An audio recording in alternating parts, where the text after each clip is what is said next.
So do this. Okay. Thank you for coming to the channel, John. We're doing something new. We're doing a live stream with spaces. So as people come on board, they can listen to our show live, and then in 2 weeks when we do the next show, we'll take your calls. So please follow us as we're doing these live streams. And again, the ones that are joining next in about 2 weeks, we'll take live calls. So you can ask John whatever you would like to ask. So again, John, thank you for coming on to the channel here. I want to remind the audience, make sure you hit the link in the description box of this video and all my videos with John. I believe this is part 24. And that will take you to his website, those links. Please sign up for those periodicals, and also sign up for a reading. I'll remind the audience to do that, throughout this recording. But thank you again for coming on to the channel, John. How are things going, and what would you like to talk about? Well, certainly we have to talk about the what happened, I think, around 17th. I would say November 17th is officially the something I've been predicting since 2021, when I started to predict that there was going to be a Ukrainian war, that NATO was going to provoke Russia into a Ukrainian war. And I also started talking about that something that hasn't happened since the Cuban Missile Crisis would perhaps happen. And I called it the Ukrainian Missile Crisis. Now, so that is now on since the 17th, since the president pulled a 180 on what he had decided when we were talking last, when Keir Starmer came, Prime Minister of England. England, maybe it'll be England soon, but it's still Britain technically.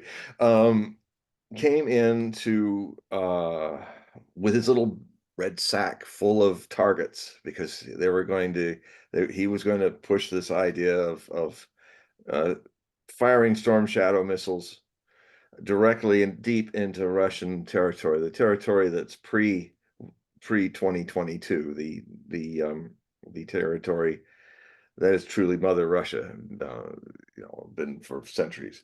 Not the disputed states, the oblasts that are wanting actually to be a part of Russia after all the terror that they've been given by the neo-Nazi regime that has the puppet President Zelensky, the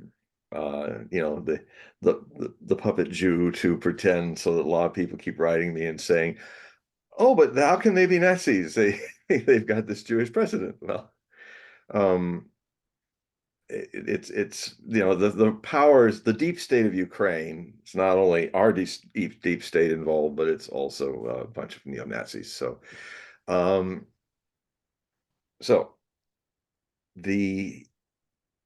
I saw this coming, and now it's here. Back then in September, a couple months ago, when Starmer was livid, angry at Biden for saying, remember we were talking about how it looked like Biden finally heard the message that Putin has been putting out for years: don't cross this line by firing missiles deep into our territory, because you haven't given the green light to Ukraine. That's an oxymoron. All the Ukrainians are doing is standing there waiting for the Americans to call them, or if it's the British Storm Shadows, waiting for the British to call him. And then they get the package, the code. All they have to do is type it in and fire it. And then everything else, the code was created by the Americans. The typing is the only thing they do. They aim the missile, and then the Americans guide it with their satellites and their telemetry. They guide it in bunkers in Ukraine, if not in Ramstein or somewhere like that. But this is literally, and then when it hits a target, it's a target that the United States of America has chosen to strike in Russia, not Ukraine. And if Ukraine has an idea, it's the United States government, this government, that agrees or disagrees with that target being struck. So the Russians have had enough of this. And they also have had enough of the situation, that very dangerous situation of these idiots that we have in Western European capitals, as well as in Washington, D.C., who look at the maturity and uh, the patience and um, unflappability of the Russians as weakness. Their restraint, what an adult does in such a situation. He rather than men children and women children who are running countries that really have the maturity of a 14-year-old, Putin and the Russians are adults.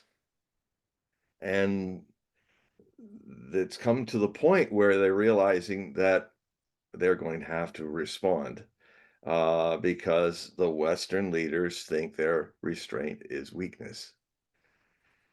So, the the it has finally happened that the Russians said again in a speech, just just after they responded. They responded quite originally by a missile that NATO has never seen before. The United States has never seen Russia shoot before. It's a new missile. It's an intermediate range missile that was fired. People are saying it was fired from near Astrakhan on the Caspian Sea in the Russian territory, but I think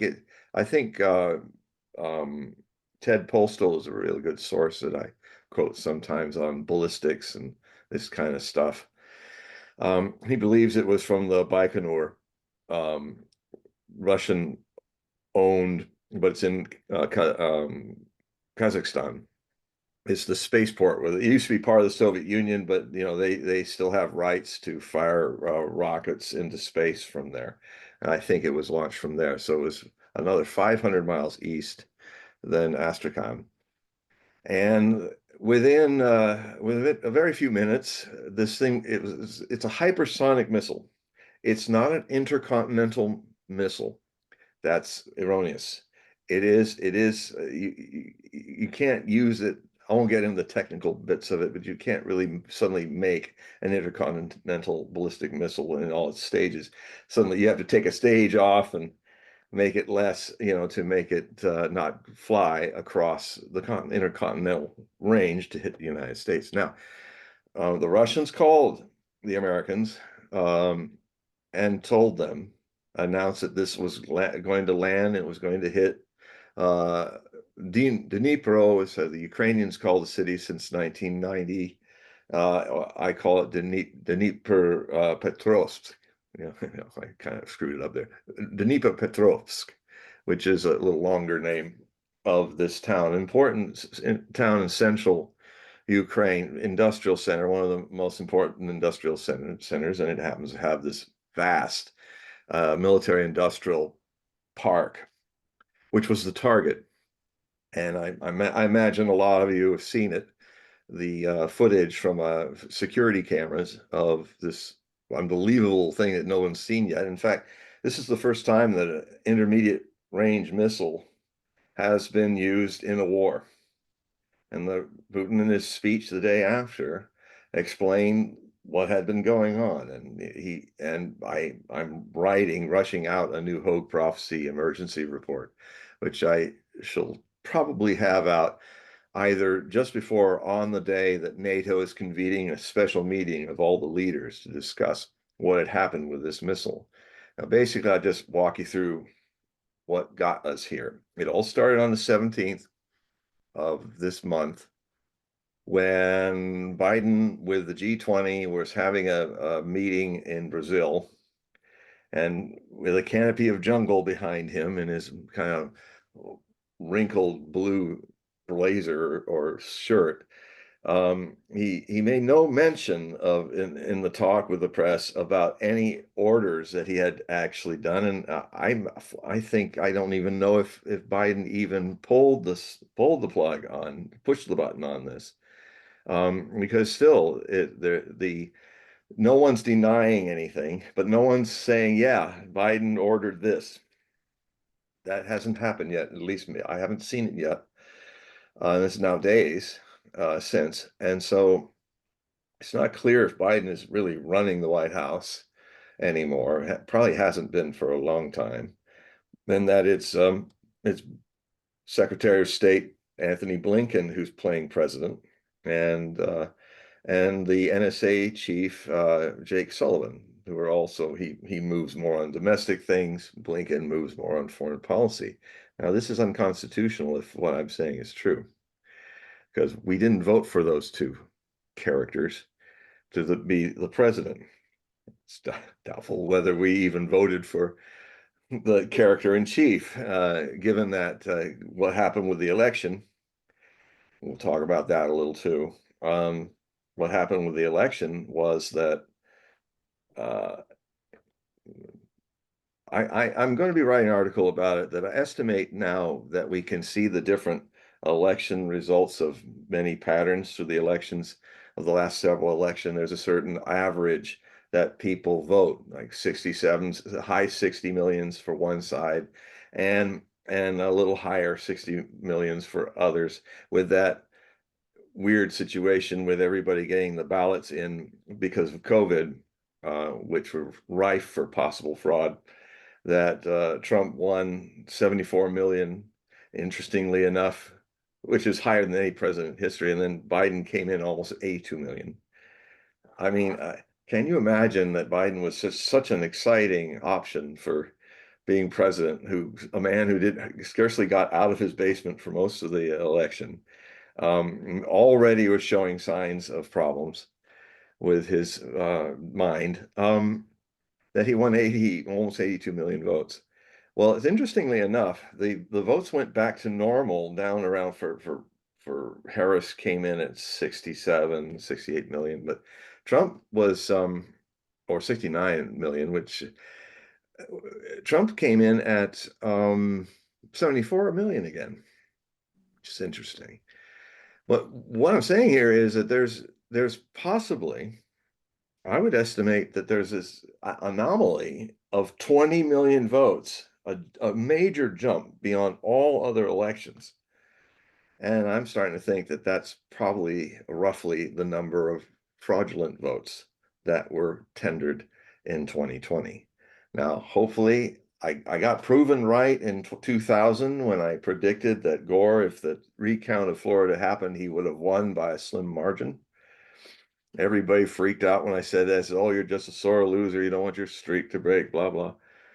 Well, and it got counted the following year by political scientists and professors. They teamed up. They did the four possible ways to recount. They did all four of them.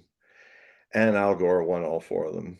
The largest margin was 75 or 76 votes. So Al Gore, my oracular instincts got it right. Al Gore was the president that was denied his presidency, and George W. Bush was an illegitimate president. And so, my feelings in oracular sense haven't changed. I read people, I feel the people that are voting. I don't know how I do it, but I'm now 15-0. I'm now 56 years on this streak since Nixon. I predicted Nixon would beat Humphrey in 1968 by a very small margin, which he did. And ever since then, now it's 15 times, 56 years. I have predicted the winner of the presidency, and some other weird things like who wins the. Now it looks like I'm starting to get good at the electoral vote.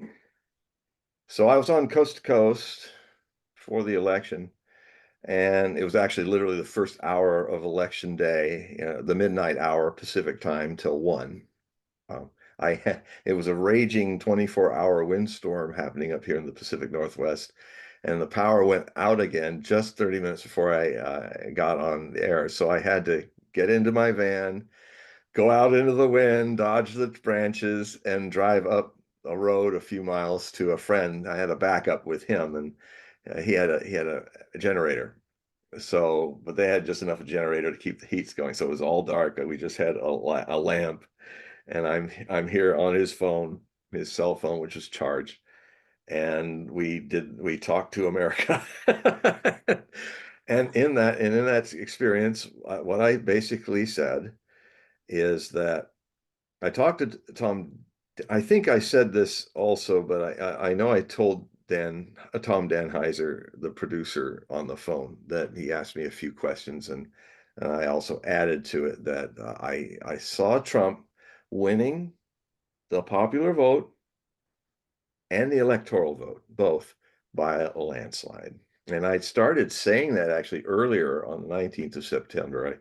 I started saying when I was on Coast before then that I was feeling around the turn of August into September that something had changed, that there was a big turning away from Kamala Harris as simply not being a serious candidate, and also hiding. And this time, people were not in any mood to have somebody hiding in their basement like 4 years ago, because we were all hiding from COVID. But now, she was also avoiding difficult questions, and what I was feeling was a stampede of millions and millions of men who said, "I am not going to vote for that woman." She lost the demographic of the male vote across the board: blacks, Hispanics, Caucasians, everybody. And a lot of women also didn't think that she was worthy of breaking that glass ceiling too. So it ended up being, Trump had over 5 million ahead votes more than she did. That's big. In fact, that's the biggest margin. They've been all so close since 2000. This was the first time when we really had a big margin. And so I said he'd win the electoral, he'd get in the 300s as the electoral college convenes. And that means, and I said between 310 and 320. Well, he came in at 312. So that was also accurate. I saw both House and Senate going to these kind of outside of my presidential predictions, but I also got these right too, that the Republicans would win both the House and the Senate. A larger margin in the Senate, and by a slimmer margin in the Congress, the House of Representatives. That also happened. So I came on 24 hours later back on George's show. Actually, it was in the 11 o'clock hour, an hour earlier. And he basically said, "Well, John, you did it again. You got it. This is what happened." I said, "Yeah, we're at now." I was thinking I'm going to lose one of these times. Every time I do it now, since the last several, I'm always thinking the streak has got to break sometime. This is becoming too crazy. I mean, I'm, I'm documented. It's not like these people that come in the National Perspirer or something like that. They come in and say, "And here's Joe Blow. He's been right, and so has his dog, about who's going to be the president since 40, 50 years." But where's I've got the facts. I've got the record, very clearly date tagged many years of doing this. And it's just funny how these people get all these attention. But, you know, Well, did you see the meltdown of Alan Lichtman when yes, I mean it's just what like a pathetic guy. What a just pathetic poor man. He was and one of the real, like, "Oh, this one just fell off the tree. Who's he?" And there's nothing more pathetic and I found out that people were talking about me to him. And he says, "Oh, he's a phony. He's not real." So, you know, you know what, the thing is but he I'm just keeps saying that he does something that is so pathetic in the prophecy field. "I was right, but they didn't they didn't do the right thing. The people didn't follow my prophecy. Well, it doesn't work like that. You've got to actually see that they weren't. I predict they won't follow my prophecy, and then you're right. But don't blame your audience. You're the one who's supposed to woo your way into their hearts and energies and see the future, not them. What a pathetic. Right. Yeah. My understanding is that he only goes back eight. It was eight. Was it 8 elections? His model goes back 8 elections, isn't it? I think it was around 8. I I'm not sure how it worked. Or eight, I think it was yeah, well, this 8 elections. whole idea about his 13 points. And it wasn't even most of the predictions weren't based off of the 13 keys. He had to add a key to try Yeah, to correct the model because the yeah, model was breaking down. yeah. Well, that if you change your model and then that it, oh, it's so much of this in the Well, what's Nostradamus funny field is too. that he's claimed in the mainstream media as the Nostradamus of election prediction, Wow. and he has a total meltdown during Yeah. during a Trump election. And we've done a lot of shows talking. You were explaining the astrology of Trump and how Trump is really chaotic. And with chaos, it's hard to model. You have to expect the unexpected. And it was so obvious that he had such a bias against Trump and such a bias for the Democratic Party Yeah. that Oh I yeah, it's that blazing. that his It's so out there that he can't even smell it. And you can't have a bias. You have to watch your biases. You know, and it's always funny, since I was 68, I'll get, as my readership grew, it's amazing. If the person I predict is the one they want, the majority of my readers want, then oh, John, you are the American Nostradamus. You are amazing. Okay, thank you. Be graceful, but okay. And then of course, if I pick like Trump, like then it's like, what happened to you? You used to be so good at this. But it's so funny how it's all, especially since 2000, I've really been able to, I'm writing, this is why I'm writing about it all the time. And so everything since 2000 is absolutely documented. So um anyway, it is kind of funny in this field that this happens. And the other one that got me was, I used to, I do, my way of doing it is through intuition. But sometimes I'll avoid reading any of the pollsters, the few that I respect, like McClatchy, and Atlas. And because they got it right, because they don't undercount the Trump votes. And they have a very tricky way of getting people to kind of say what they indirectly who they're going to vote for. Because there's so much persecution of people that vote for Trump. You can lose your job. It's terrible. This is not medieval times, but where you're going to get burned at the stake for voting for the wrong person. Um, but so he had a very clever way, this South Carolinian clever fellow he would say, well, I'm not asking you who you're going to vote for, but what are your neighbors? What are your neighbors telling you? Who are they going to vote for? And then, oh, well, God, they're all voting for Trump.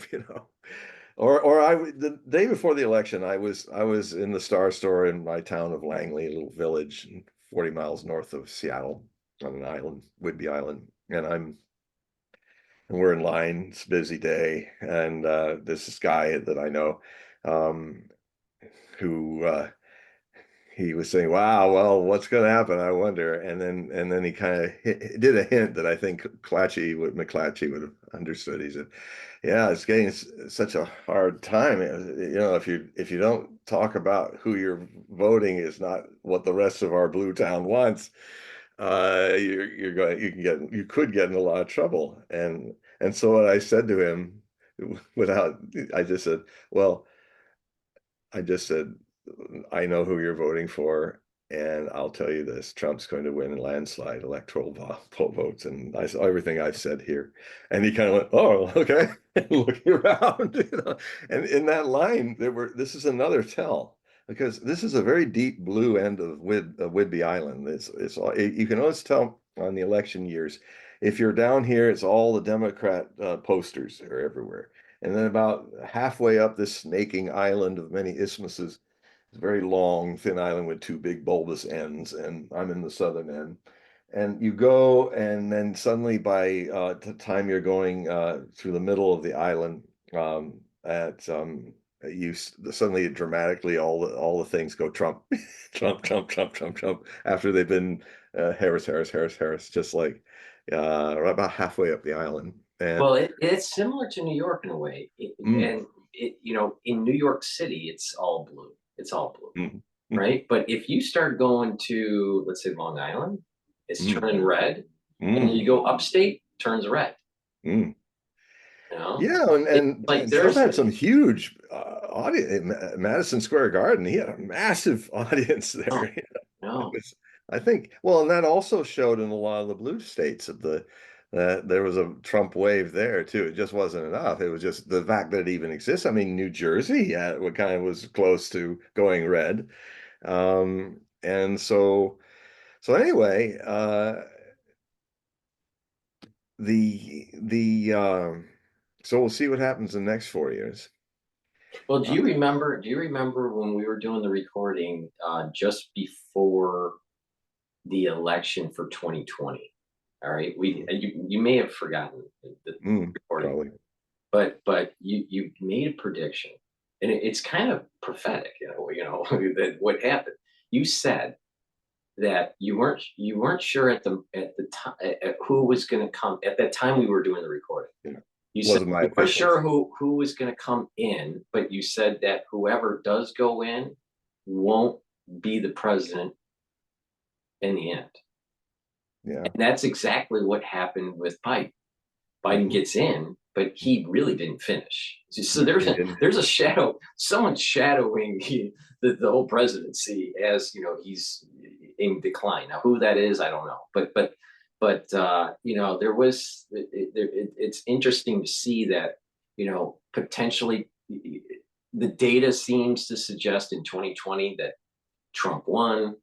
Biden gets it, Electoral. I but he predicted has it. the dementia that he doesn't really finish his presidency, at least Yeah. cognitively. No, that's And what I predicted.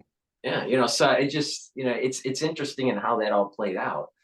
And then what's your take? This whole interpretation of 45 and 47. When you take 45, you add it makes a 9. Take 47, you add two numbers, and it turns to 11. Do you think there's Yeah, a I connection wrote about it between actually in Trump and my 9/11? yeah, well it's vibratory 11 out of 47. But here's the thing, I was just putting it in my special report that's coming out before Tuesday, where this is I'm not saying it's going to happen. It has a possibility of happening. There's been a move since these these back and forth, this escalation, which has actually turned now this war in Ukraine is officially a global conflict because the Russians made it very clear we are not. This is no longer a proxy war. We're fighting NATO. We're at war with the United States. And because they're the people firing these missiles, their missiles, and all this poor Ukrainians can do is just, if they're not getting targeted and blown up by us, they can, which often happens, they can push. All they're doing is just being the switch, but everything that makes it fly, and that also goes for the storm shadows. The British were so angry when Biden said no because they were starting to actually listen to Putin's threats, which are not a bluff. Um, tell that to Dnipro when these hypersonic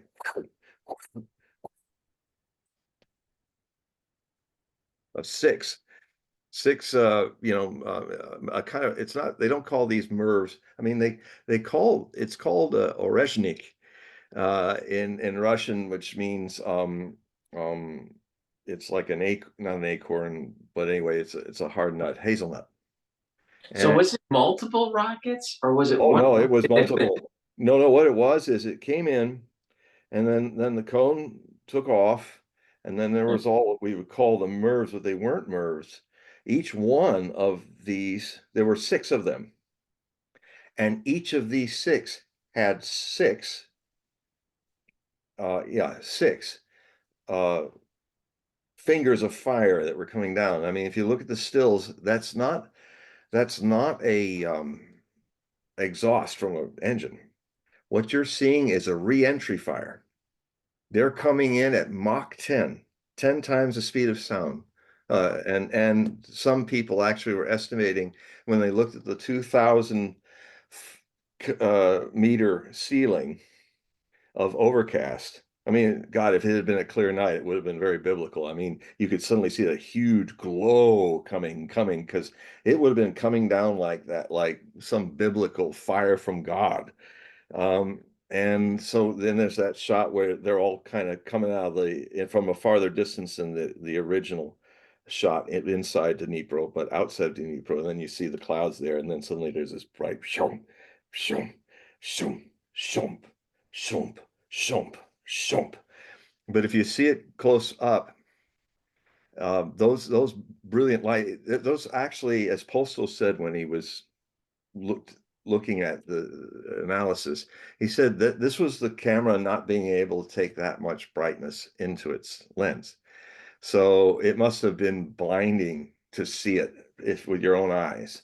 And then I also, in this thing, I not only have the movie of it, but I also have the movie with the detonations, which were thunderous. They were like really thunderous. It was apocalyptic. It was and so what happens is the nose cone comes off, and these then come out, these six things, and then they opened up and then spread out, maneuverable, six in each.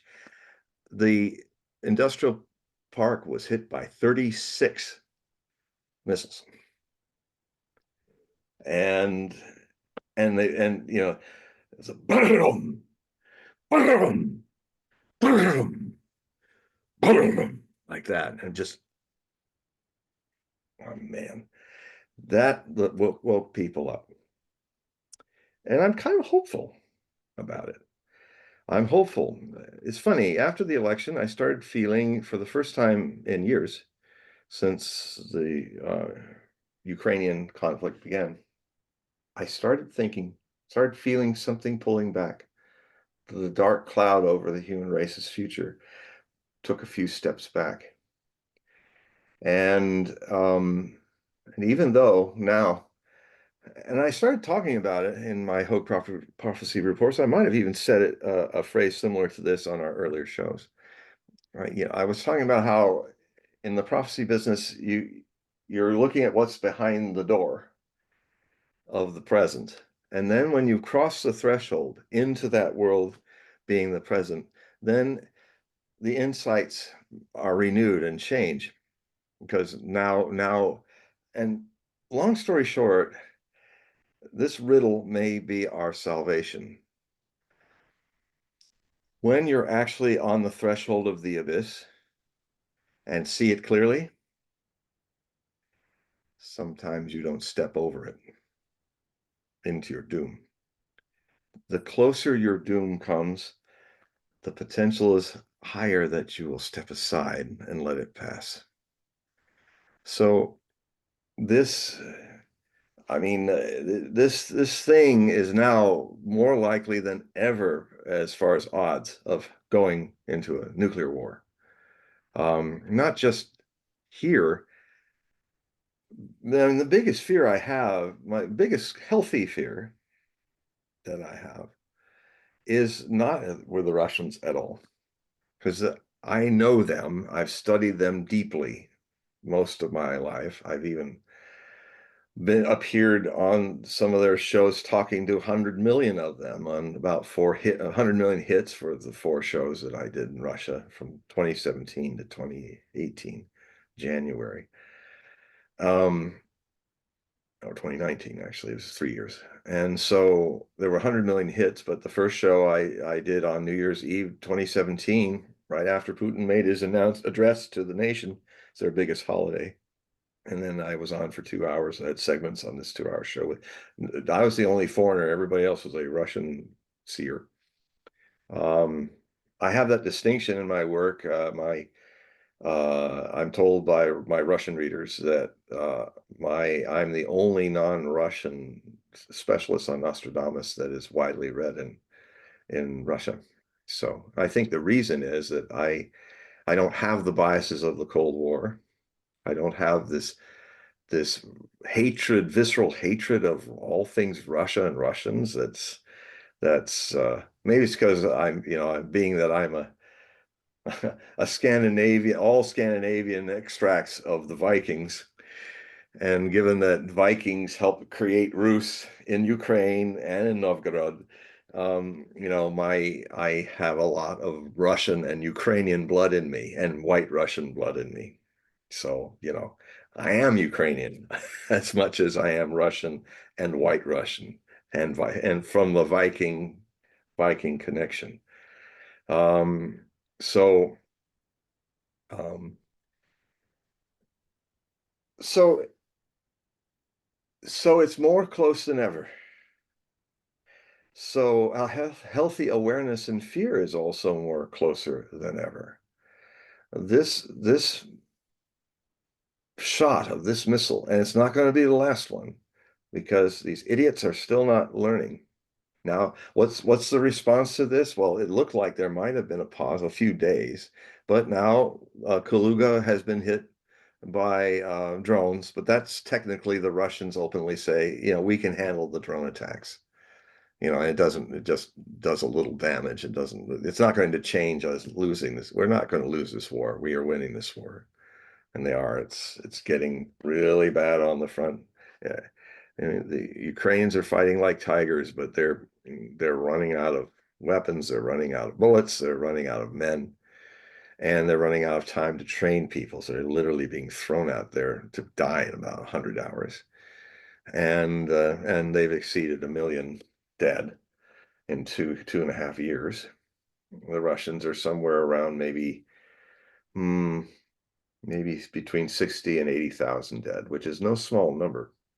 Remember, this war has only been going on for nearly 3 years.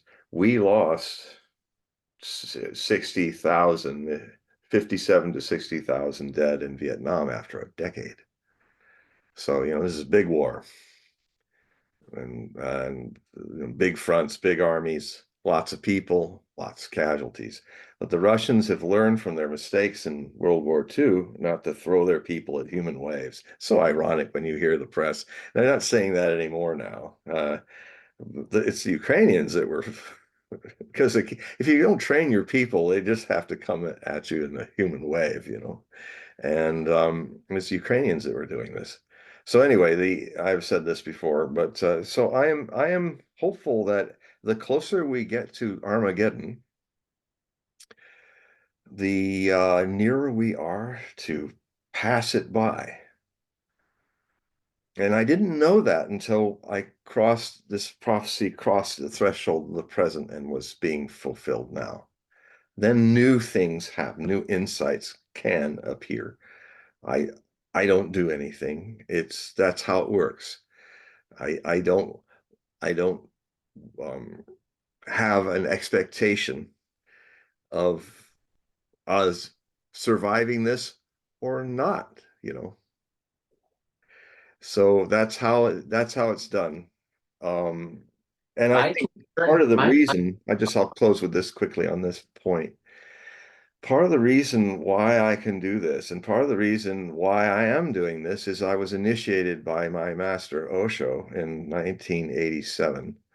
He initiated me into this work, and uh, and the whole thing about it is this is an expression of the body mind vehicle in a space of reflecting the world, witnessing the world, being in the world but not identifying with it, watching identities are still there, but there's something that you soon find out if you've been meditating a while, truly meditating, that um, your it's all about identity, and you can't do anything about it but watch it.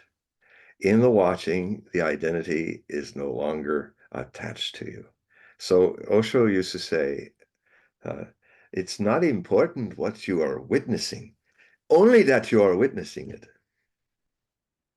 And and it the problem is meditation is your natural state. It's the most ordinary, this sacred eternity, this sacred eternal witness is the most ordinary thing that you have. You are ordinarily enlightened. But the problem is, um, everybody strives and searches for Christ consciousness and enlightenment and all that. And the problem is you can't do that, because if you're already this thing, then if you're searching for it, you're in a schizophrenic weird space. You're trying to find yourself. And like I'm right here, I'm going, or one of my favorite stories. I haven't done this story for a few years on the show, so it'll probably be time to do it again. I have this story. Um, Clark Kent wakes up in a cold sweat in his bed. He rises up, sitting on his bed, and said, I've lost Superman. I've got to find him. So he gets up, he takes a shower, he gets himself ready for going to work at the Daily Planet. He puts on a tie, he puts on his fedora and his pop bottle glasses, and and then he grabs his suitcases. I've got to find Superman now, and he flies right out the window. Superman, where's Superman? And he's in the Clark Kent suit with the hat, like looking like a complete geek. And he's flying. He goes up to the Fortress of Solitude. Where's Superman? He must be here. He must be here. Why can't I find him? And he flies there and he flies here and there. Well, he can't find Superman because he is Superman. He's always Superman.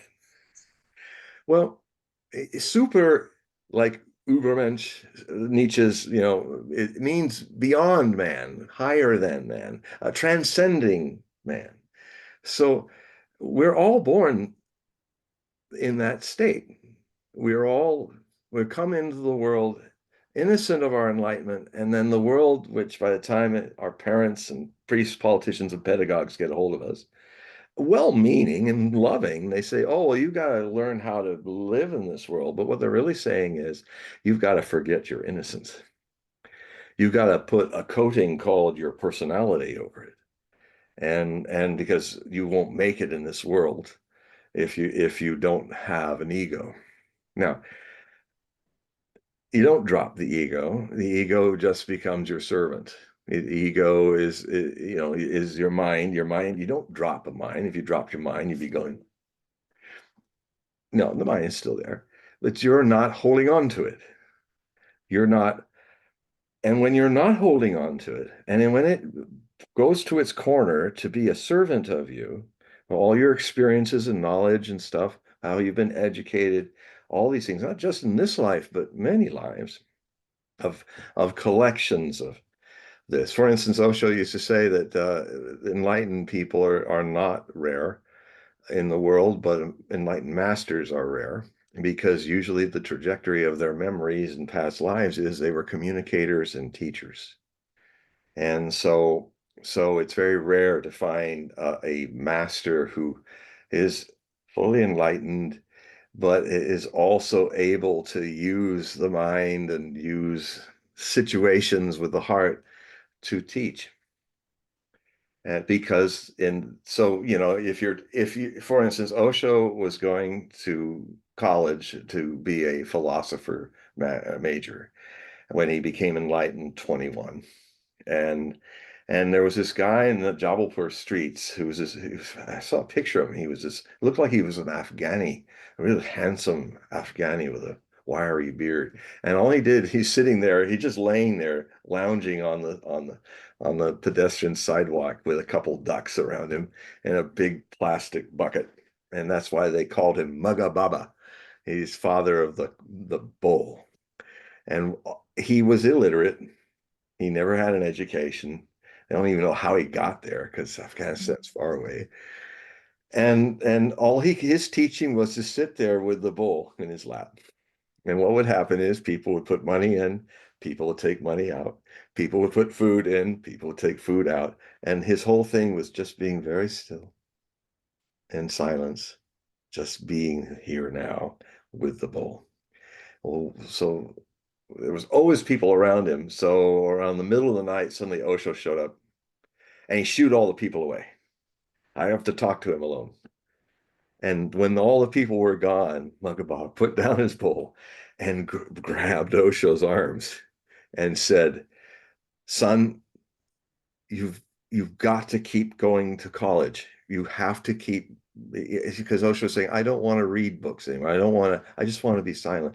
I know, I understand, but not you. You can do more than just hold a bowl like I do. I have no education. I can't read and write. I'm enlightened, but I can't help anybody except what I'm doing. But you." So it was Mugga Baba, like, you must keep, I know you don't want to, I understand, but you must keep learning how to be a professor and learn how to communicate with people. You will help many people if you can. So, so he did. And so I work in this prophetic field. This is what happens when meditation runs deep. Your mind starts working as a beautiful servant. It just, it there is no longer any strain. When I was writing before, it just suddenly, there it is, write it down. There it is, write it down. The more still you are inside, the more um, spontaneous energy and activity is attracted to you. Um, and it's just a knack of being, as the Zen master saying, neither this nor that. It's kind of a quality of, I like to call it ignore sense, where you're like, I'm watching you and I'm seeing the pictures behind you and the four screens, and I mean it's all there, but I'm not like, oh, there's the four screens and oh, there's the pictures and that's blue and green. And I used to be, you could watch your mind going, why does he have that over there? And so and you don't suppress the mind. You can't control it, because that would then be another layer of the mind trying to make you uh, control the mind. It's almost like you see this. This is the mind, and you want to take it away, and so you bring another hand to take it away and get it out of your system. But then, if you're a meditator, your perception of yourself doing this without being for or against it, just being there in the suchness of it. Such is the case that John Hogue is strangling his own hand. And then what happens is you get farther away, you see the bigger picture of what's going on. It just starts happening as your consciousness relaxes, and you notice that this hand and this hand are connected to the same mind. One is being bad, the other is being Buddha, trying to take it down. And when you see it, in the seeing of this being the same mind playing tricks on you, the seeing of it, you just be with it. It's not a goal. And if you just allow things to go as they go and come as they come, suddenly you drop that kind of behavior just drops. It's like the weather. One day it was a big living thunderstorm. Next moment you look up and the sky is blue and you go, oh, where did the storm go? Where did the anger go? Where did the fear go?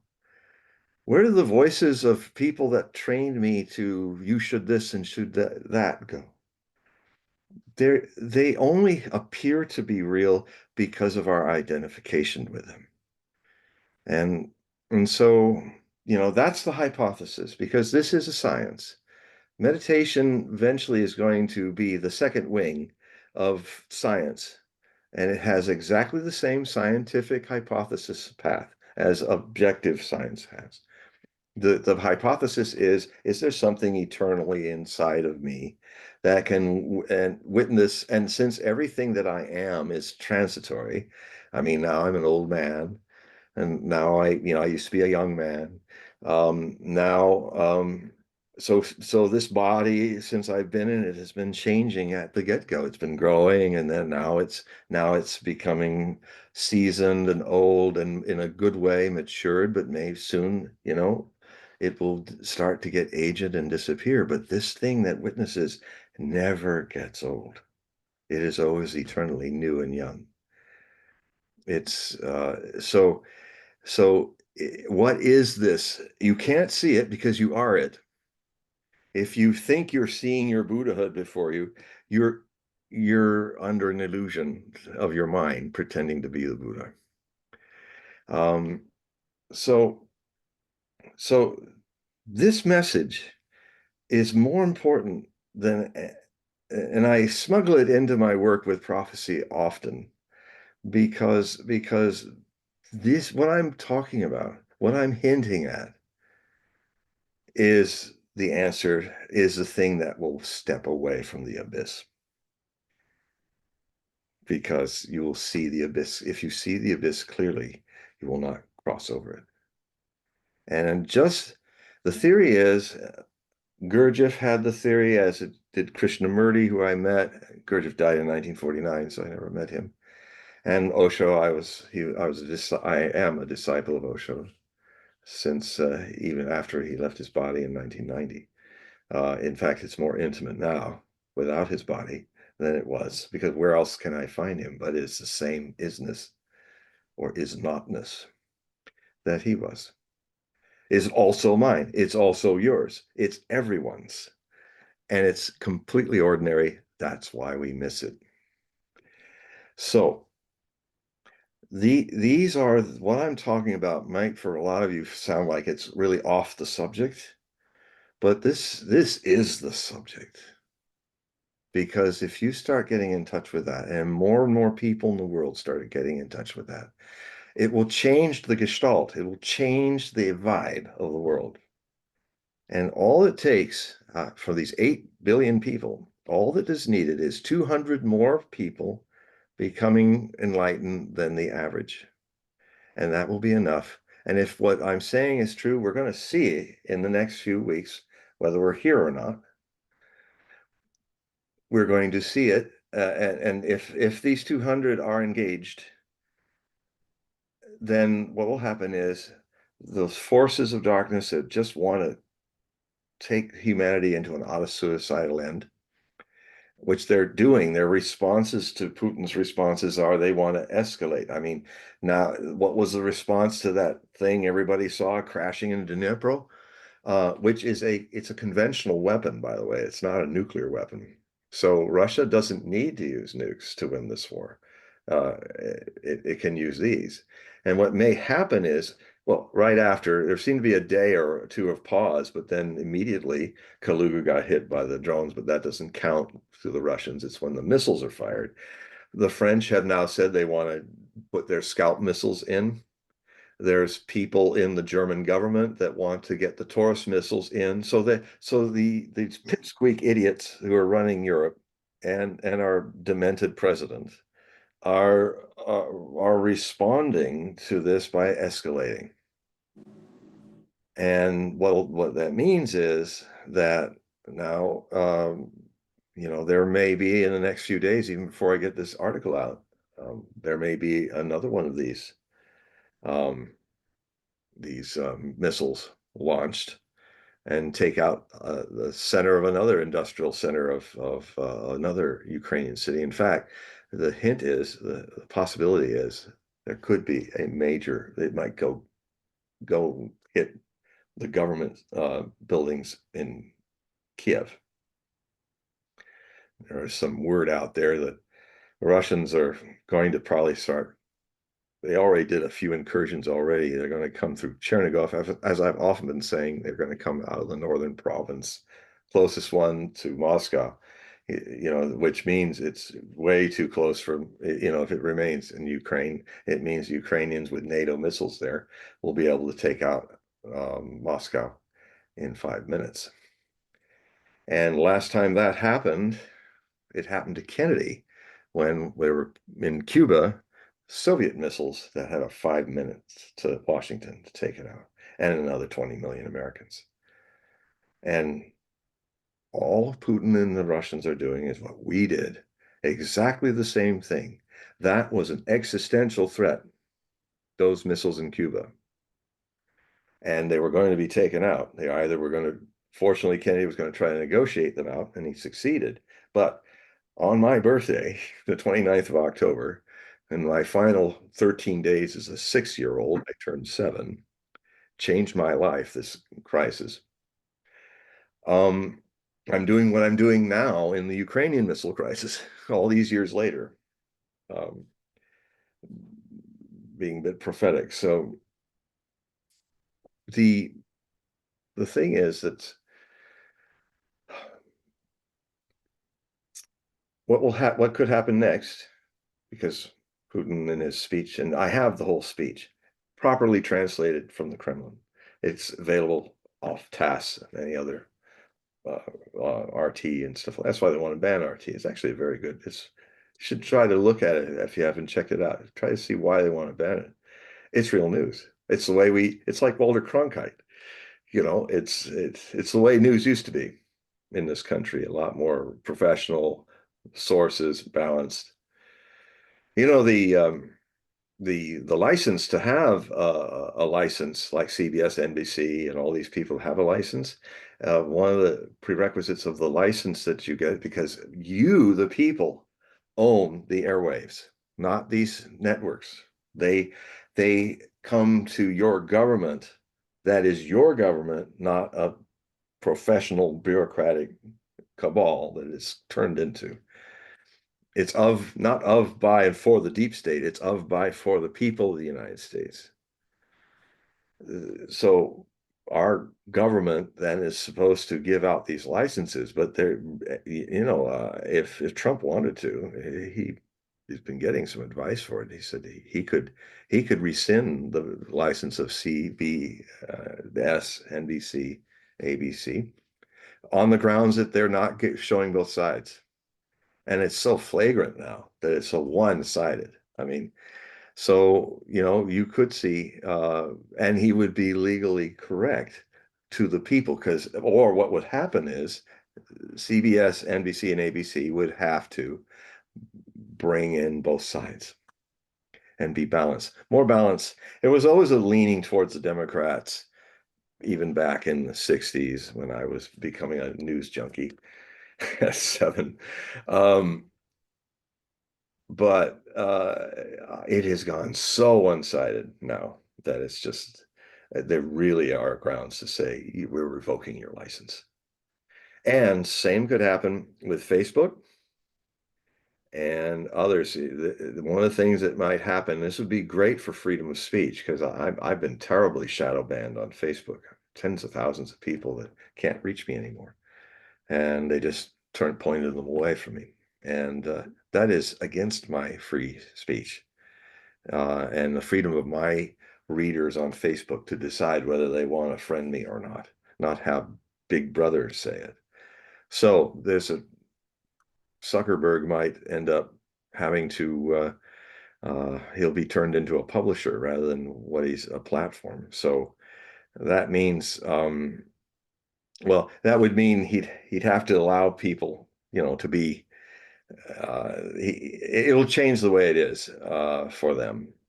But anyway, the other thing that's happening, just a sideline before, MSNBC, which I also appeared on, as well as CNN and Fox over the years.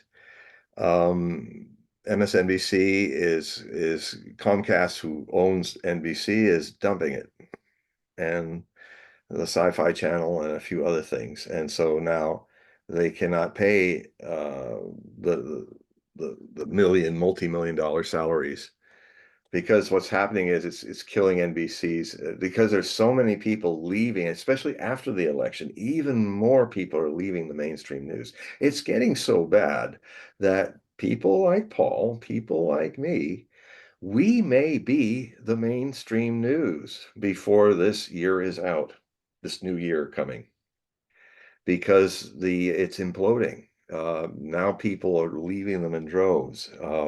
And there are a number of outlets like Rumble, like Clayton and Natalie Morris on Redacted. They also are on YouTube. They're also constantly being hounded.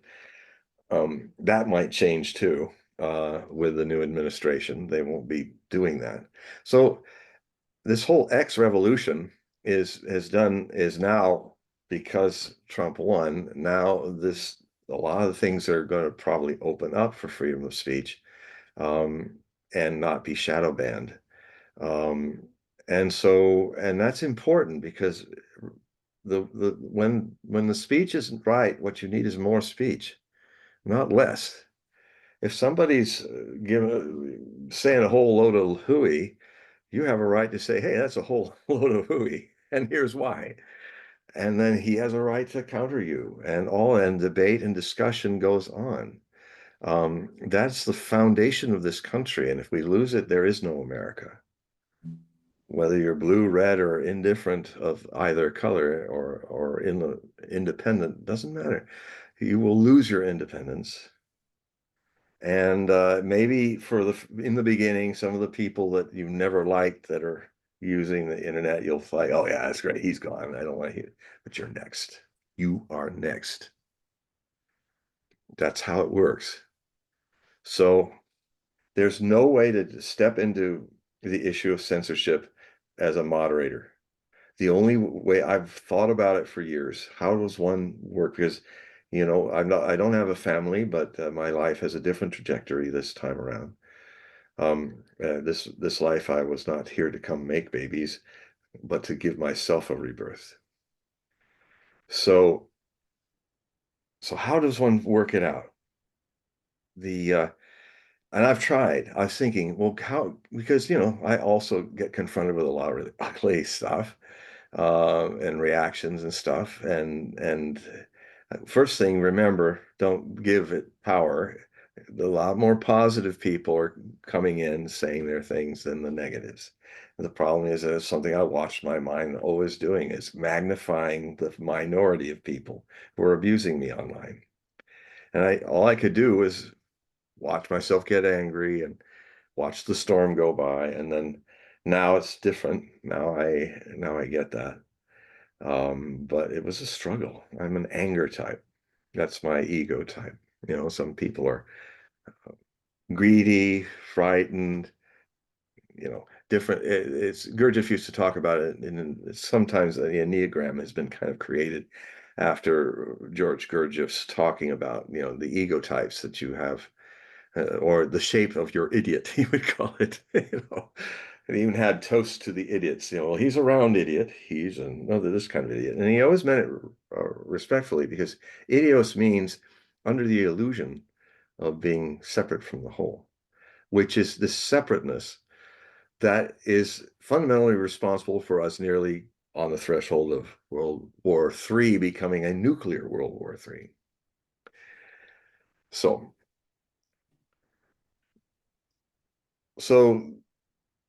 that this is what's important, and it's going to get more crazy because Russia has said, we reserve the right, because you're attacking us.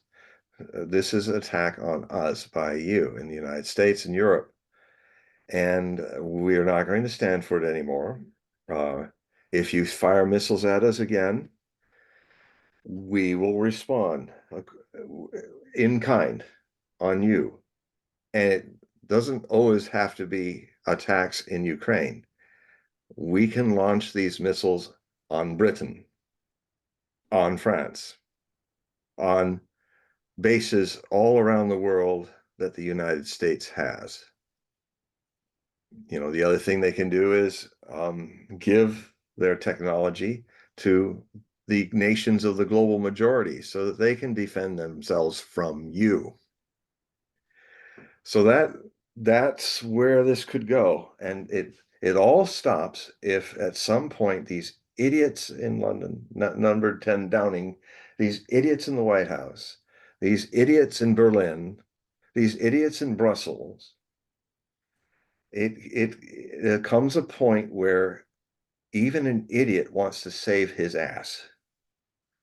And it may get that bad. It might, because these people are so dense that Russia might have to, it doesn't have to use nukes to do a lot of damage. Russians have cultivated, as this shows, very powerful non-nuclear weapons. For instance, they have hypersonic technology that we're 10 years behind with.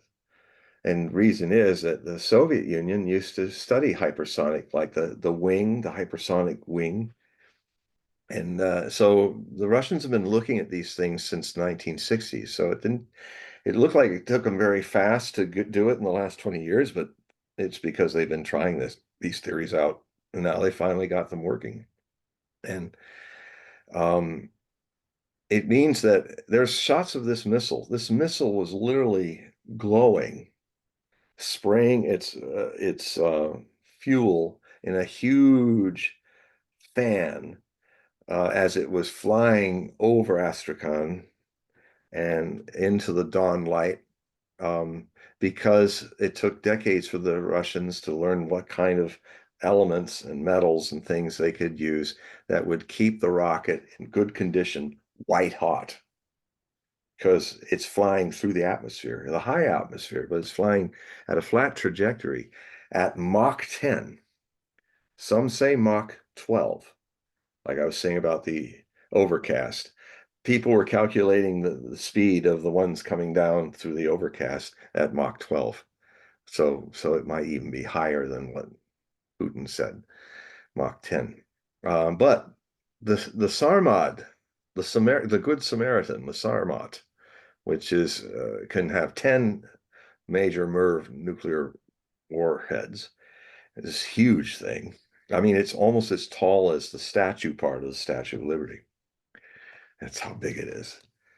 And they have 80 of them now. They're all set up. And they fly at Mach 27. 27 times the speed of sound. They can literally, then they won't be launched over the pole. They will be launched to fly over the South Pole and come up upon America from the south, where none of its radars are pointed. And if they were pointed, it can fly around the radar fields. So you can't even see it when it comes. That's the kind of stuff the Russians have built. While we were dismantling all those treaties that would have prevented such weapons from being built. And the Russians did not want to make these kinds of weapons. We pushed them into it because when Bush took out the ABM treaty in 2002, anti-ballistic missiles, ABMs, and then when Trump, one of the biggest mistakes, which may be his end and the human race's end, is when he listened to all those Pompeo fools and he dismantled the INF treaty, the Intermediate Missile Range treaty. We almost blew up the world in the late 80s because a new system, the Pershing 2, Pershing 3 missiles, the SS-20s on the Russian side, were medium range missiles just for hitting European Russia and the Russians hitting European proper. 1/3 of Europe is Russia's. So there were 1,200, 1,600 of these that were now all within 4 or 5 minutes. Not enough time to tell whether it's an accidental firing, whether and nobody and they all have nukes on them.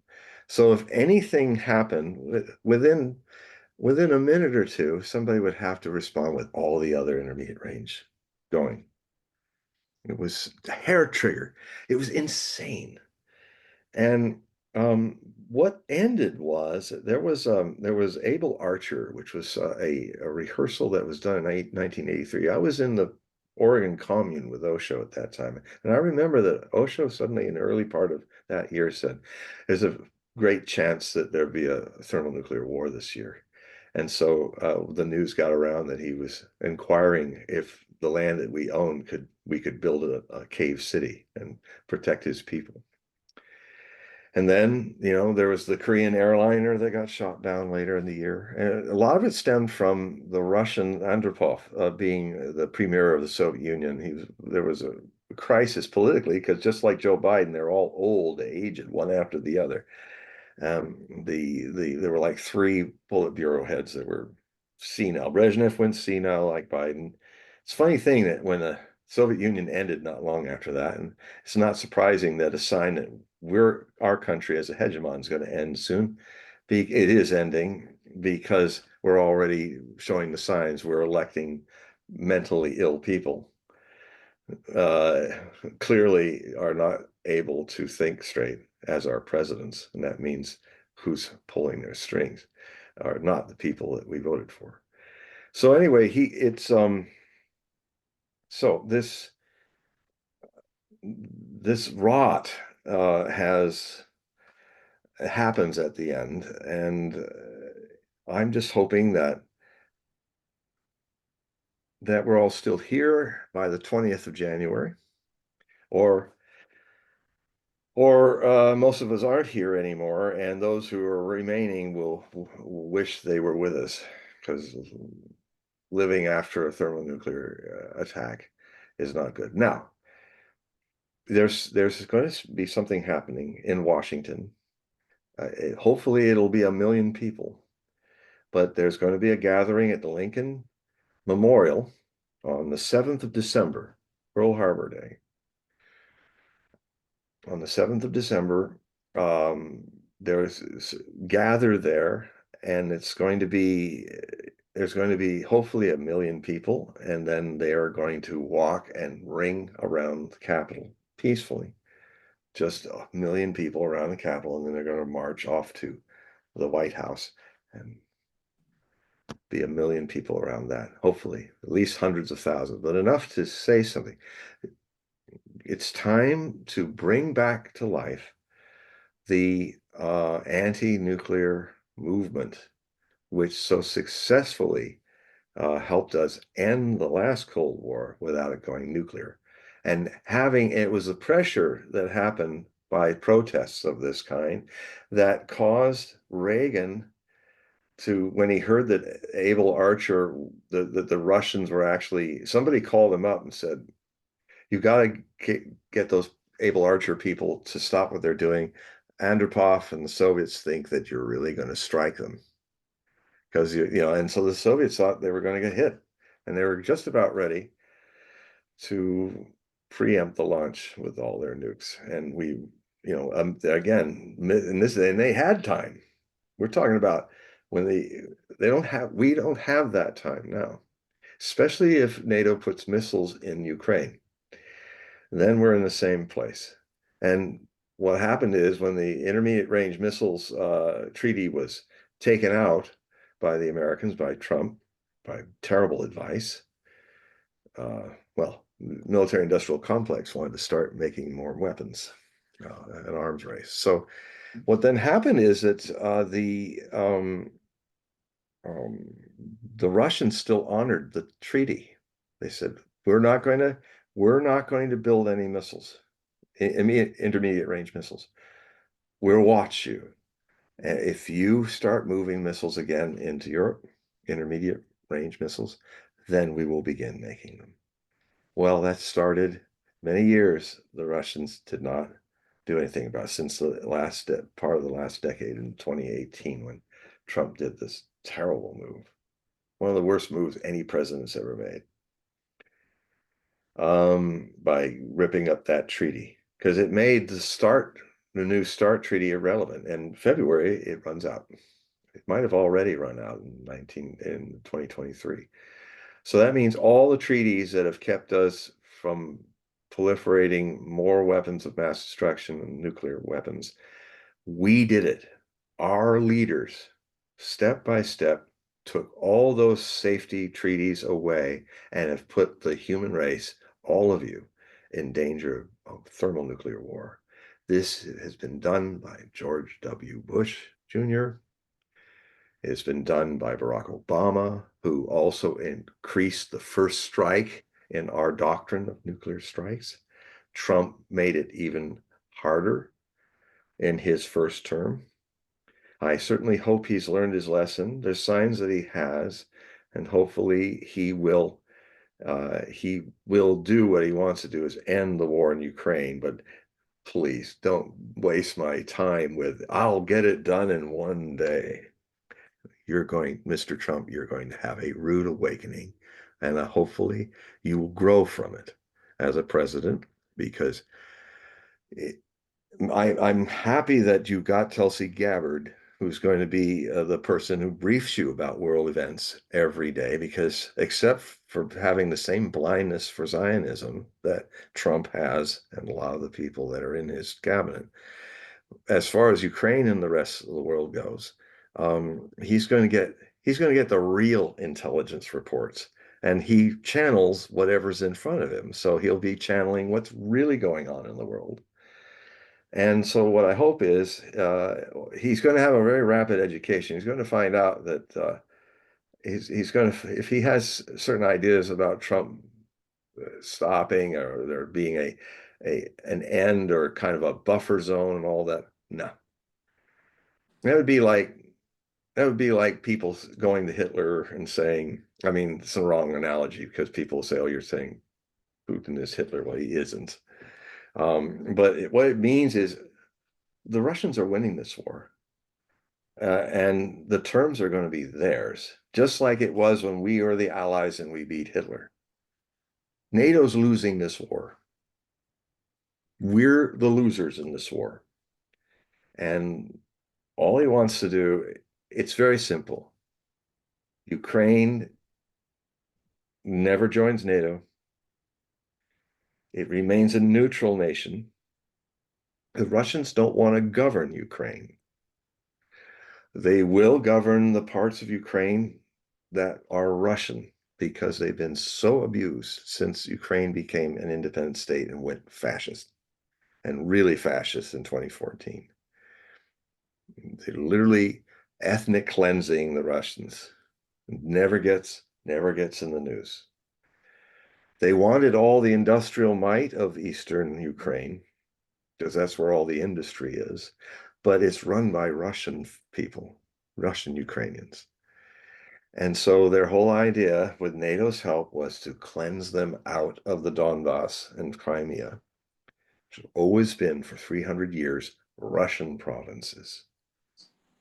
It's just a fluke of history that when Ukraine was made independent in 1991, at the end of the Cold War, first Cold War, that Crimea didn't go back to Russia.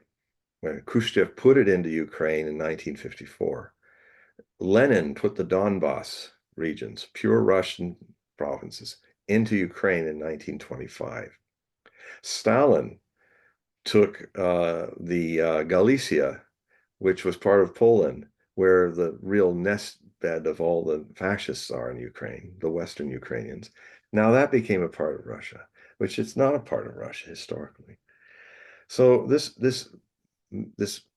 body politic parted Frankenstein monster is Ukraine.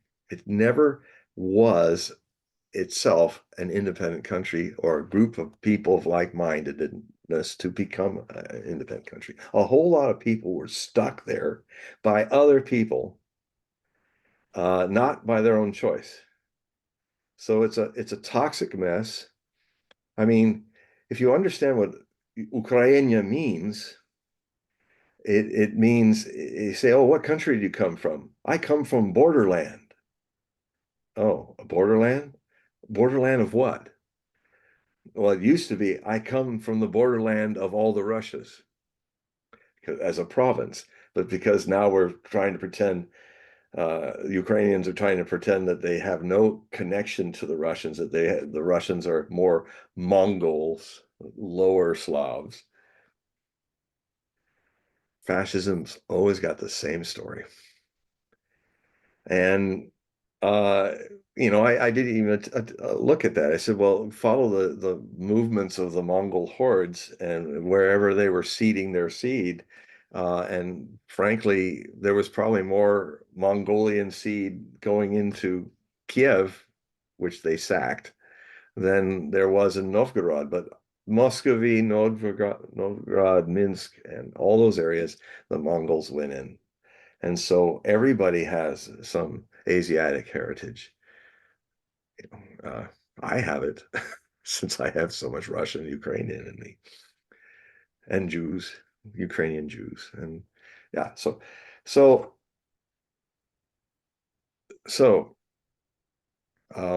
it's going to get very interesting. It's going to probably get very terrifying.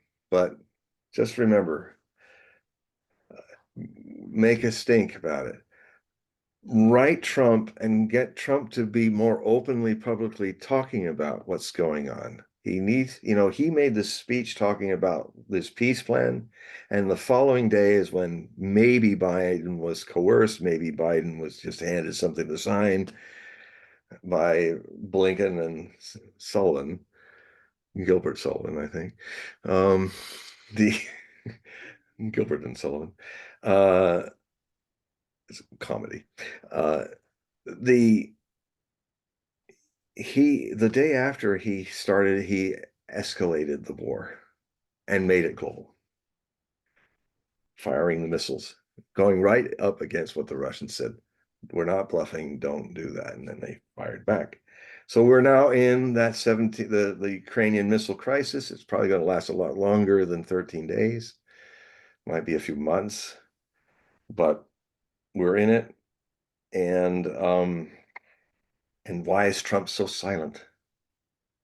He needs to get out and say, I will not have my presidency. I know what these people are doing. They're trying to hamstring my presidency before it can start. Their whole plan is to get America so deeply into some war with Russia. They're going to hand me a third world war that I have to fight rather than give me the chance to make peace. Because, of course, if I make peace, I'm going to look like a Russian foe, a Russian file. They're going to say, you see, Russiagate, Russiagate. It's a setup to take his presidency down before he can even start it. I've never seen, and the worst president since Biden was Millard Fillmore. Although he wasn't a mean guy, he wasn't this revengeful old man, but he was such an incompetent that, of course, the Civil War followed. And I've been saying Biden is the worst president in American history. I saw it coming. I saw, if you've read me and seen me on other shows, I said that if he, not only did I talk about him not finishing his term, if he were president, but I also saw that he had all the signs to start World War III. And he started it. So I hate being right about that, but there it is. So we have to face this reality. And we're in uncharted historical waters. What happened in the Cuban Missile Crisis, I lived through it. What I hope will happen, one thing, is nothing like what we're doing. We started orders of magnitude beyond the Cuban Missile Crisis. It wasn't even a shot fired. We're already shooting this war. What I hope happens is a very healthy shock that happened to the American world I was just growing up in at my 6th year. That brought our attention to how nuclear war is dangerous, how it's, we just missed killing ourselves. And that stayed with us for several generations. And it was why it was still with us in the 80s when these new missiles were kind of looming to create no time to know who's firing at what. So you just launch everything and hope you got it right, which means both sides are dead. Uh, and not in an easy, peaceful way either. So that has to that has to happen, but if there's something good comes, it's the other thing that meditation teaches you. Every challenge in life, everything that happens in your life is an opportunity to grow deeper into the eternal witness. So the opportunity is, so suddenly fear is not always negative, and being good is not always positive. You start to see that, for instance, Kamala Harris has way too many trines in her chart. I write about this in my astrological assessment of her and Trump. She has the problem of having things come too easy. She gets promoted too easy. Powerful men in her life as a mistress and others, Willie Brown and Barack Obama, have always been in her life getting her to go rise higher and higher to places she's not earned. Because she has so many squares, she's lucky. It's easy, but there's nothing there because she doesn't have that many squares, so she's never challenged. Squares you got to have so you can grow.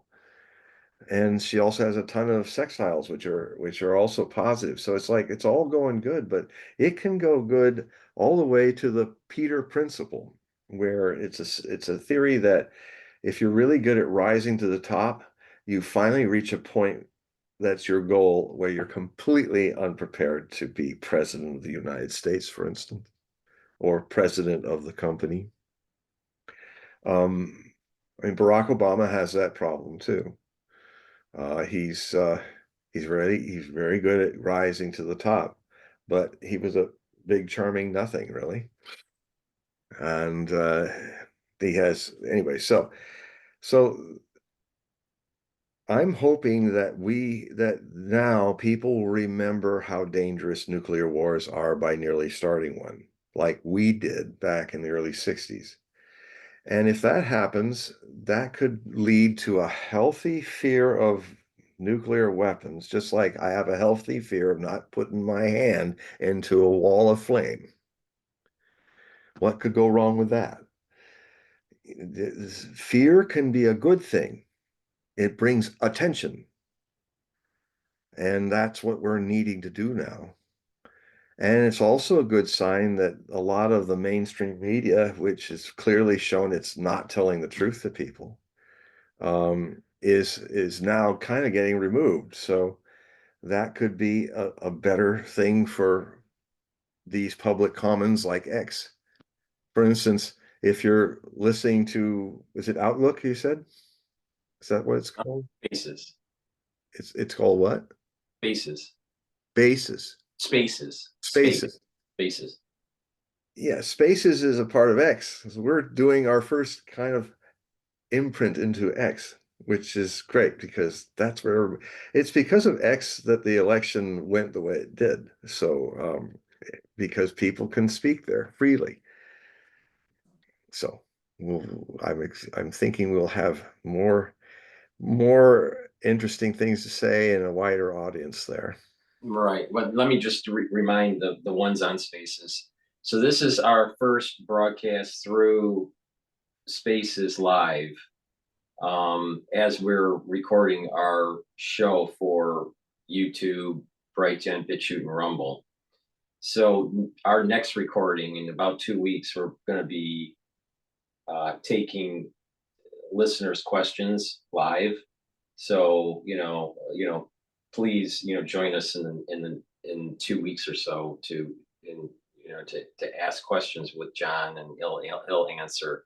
So hopefully it'll be more interactive. The whole idea is that to build a show that's a little bit more interactive, and then subsequent recordings we're going to be doing live streaming on multiple channels. So this will be a little bit more involved recording compared to previous ones, but we're testing it out to just to get the audience warmed up with a little bit more interactiveness with with I John. love questions and answers. Any of you have been watching me for 30 years on Coast to Coast. You can see that, you know, I mean, when Art Bell used to do it for 4 hours, 4 or 5 hours, a lot we had just hours of questions and answers, and Well, you know what I noticed, John, is like I love it. I was doing a show this morning, and I was doing a double channel stream, and I started taking calls from spaces, right, from X. The show that normally lasts about 2 hours, 2 3 hours, that was recording. It ended up being a 5 hour show.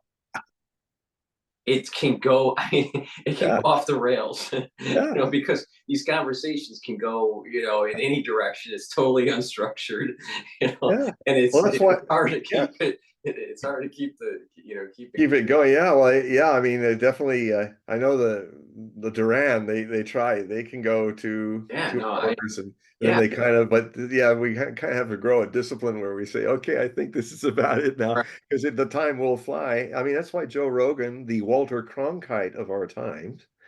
Odd that a blogger would be this, but he really has become the Walter Cronkite of our time. His show is 3 hours minimum. right, right, right. Our shows sometimes get Our a few shows 3 hour ones we're ourselves. yeah, our shows run anywhere from 2 to 3 hours. Yeah, A lot of them run about 2.5 hours. yeah. But just to remind, the ones that are on Spaces, we will be taking questions next show in 2 weeks. But we're just trying to warm everyone up to the idea, and then we're going to be doing live streaming also, not just recordings. But John, my take on what's going on with the deep state and the new, missile launches in Ukraine and all that. What I'm concerned with is that they're going to put Trump in a situation. They know that Trump wants to restructure the national security state, and it's obvious with his nominations for the cabinet. And the national security state wants to maintain power. Mm, They don't want to be restructured. They want a growing budget, not a shrinking budget. right. They want growing power, not shrinking power. My concern is that some sort of event will be orchestrated that's very similar to 9/11, where it forces the hand of Trump to make sure that the national security state gets additional power, very similar to what happened with the Patriot Act post Well, 9/11. we're going to see what Trump is doing, what this cabinet is doing. This, I've been monitoring this since uh,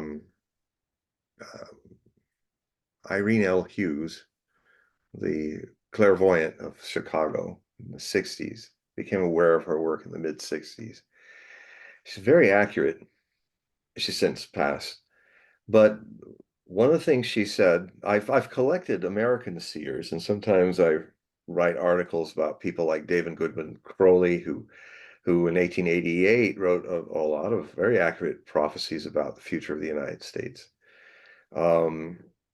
That it would return to having more sovereignty of the states and less of a federal government around our times.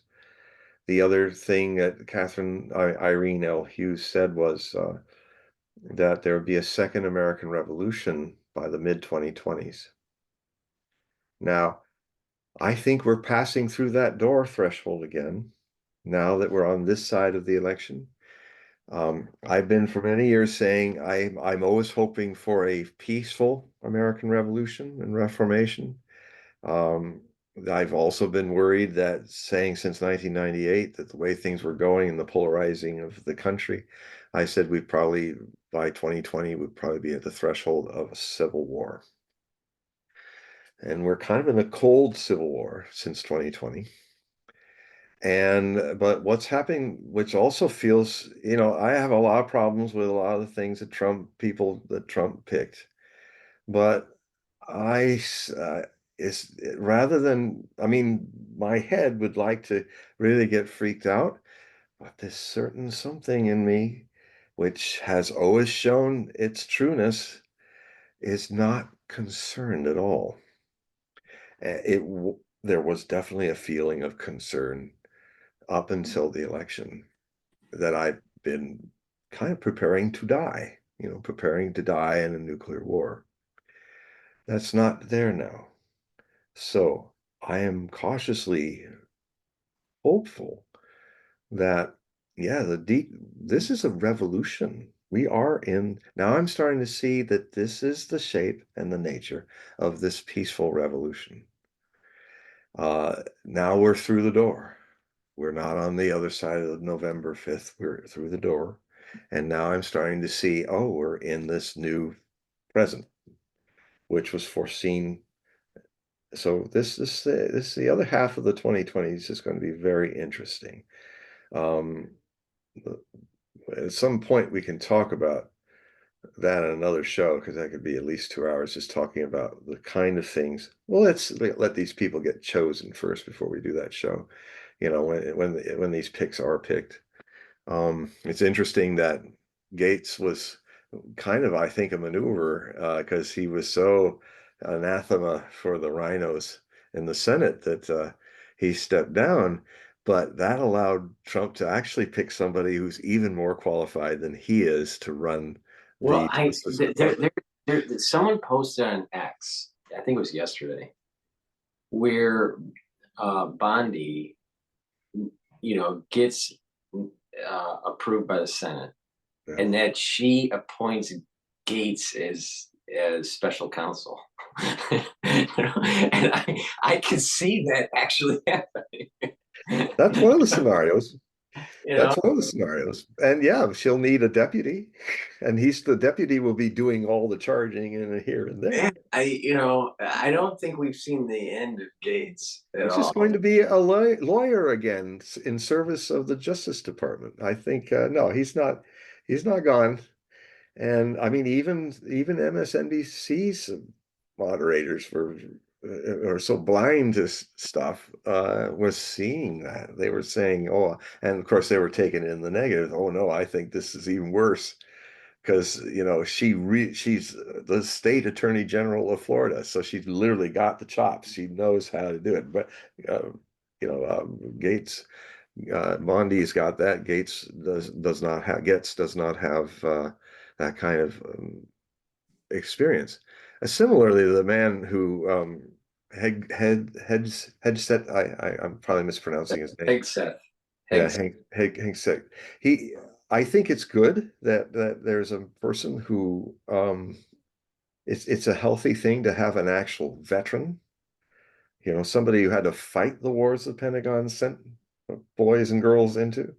I think that is good. It's good that Tulsi Gabbard also still a serving major, I think. I don't know if she's a lieutenant colonel now, but she was in the medical department, first aid for the soldiers busted up in the Iraq War.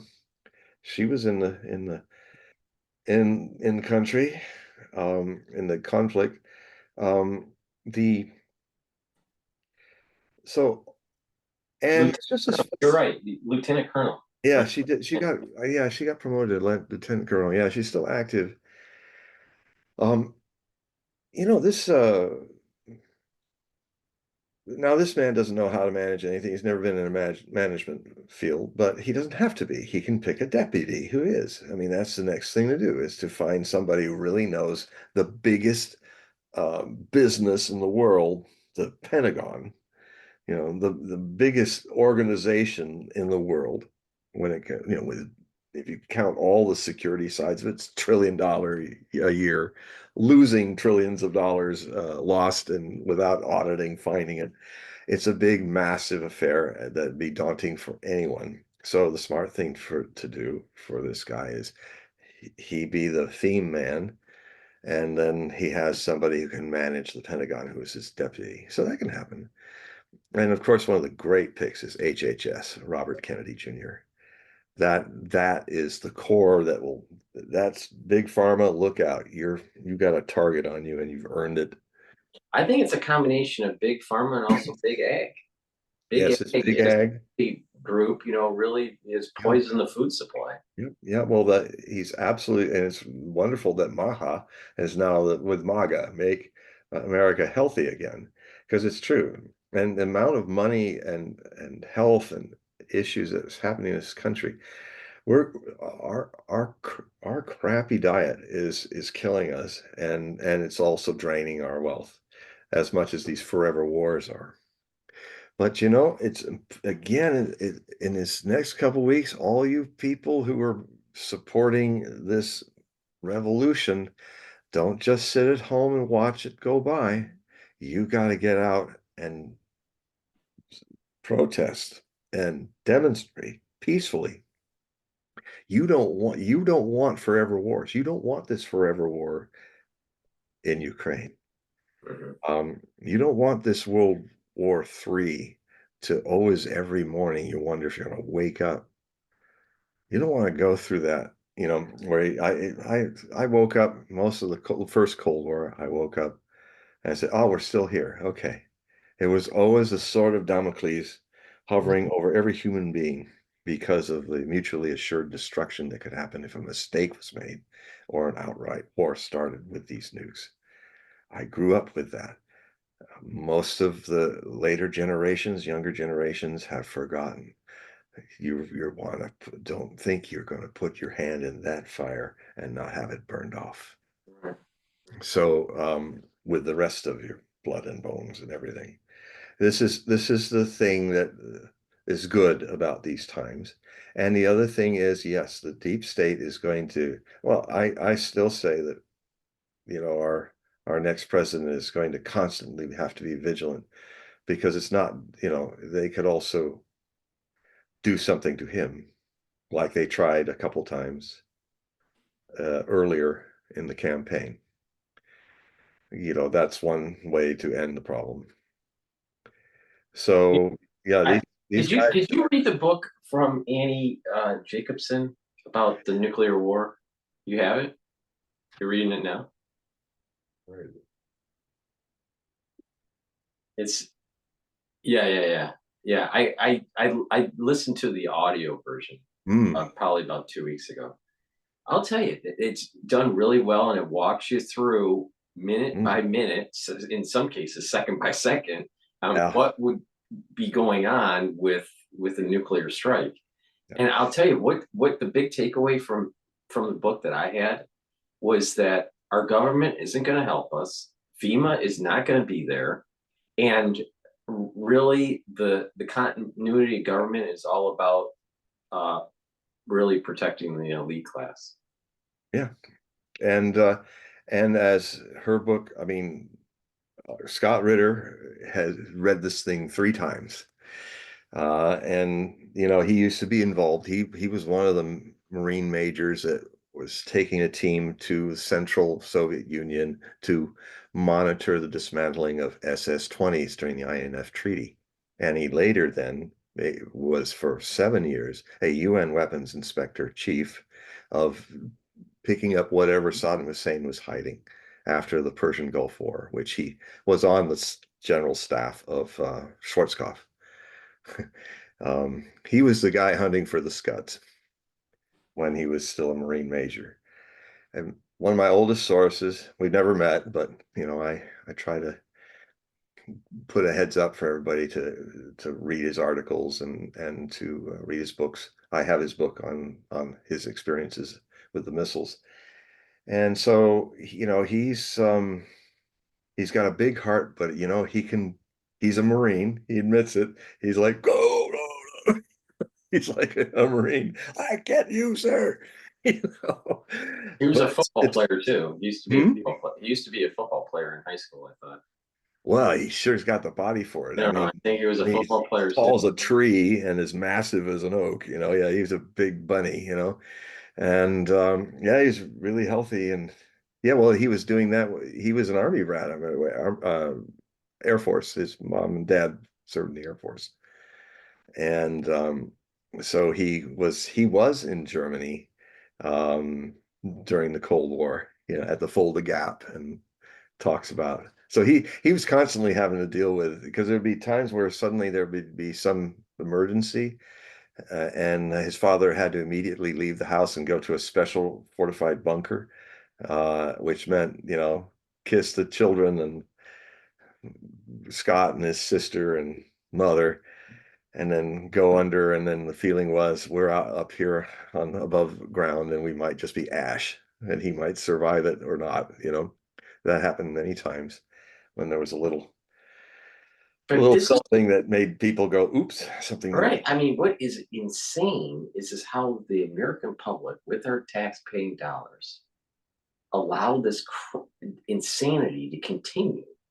I mean, this. I mean, I have been, I've never been like an anti-war individual, but I Mm. absolutely hate the concept of nuclear power and nuclear war.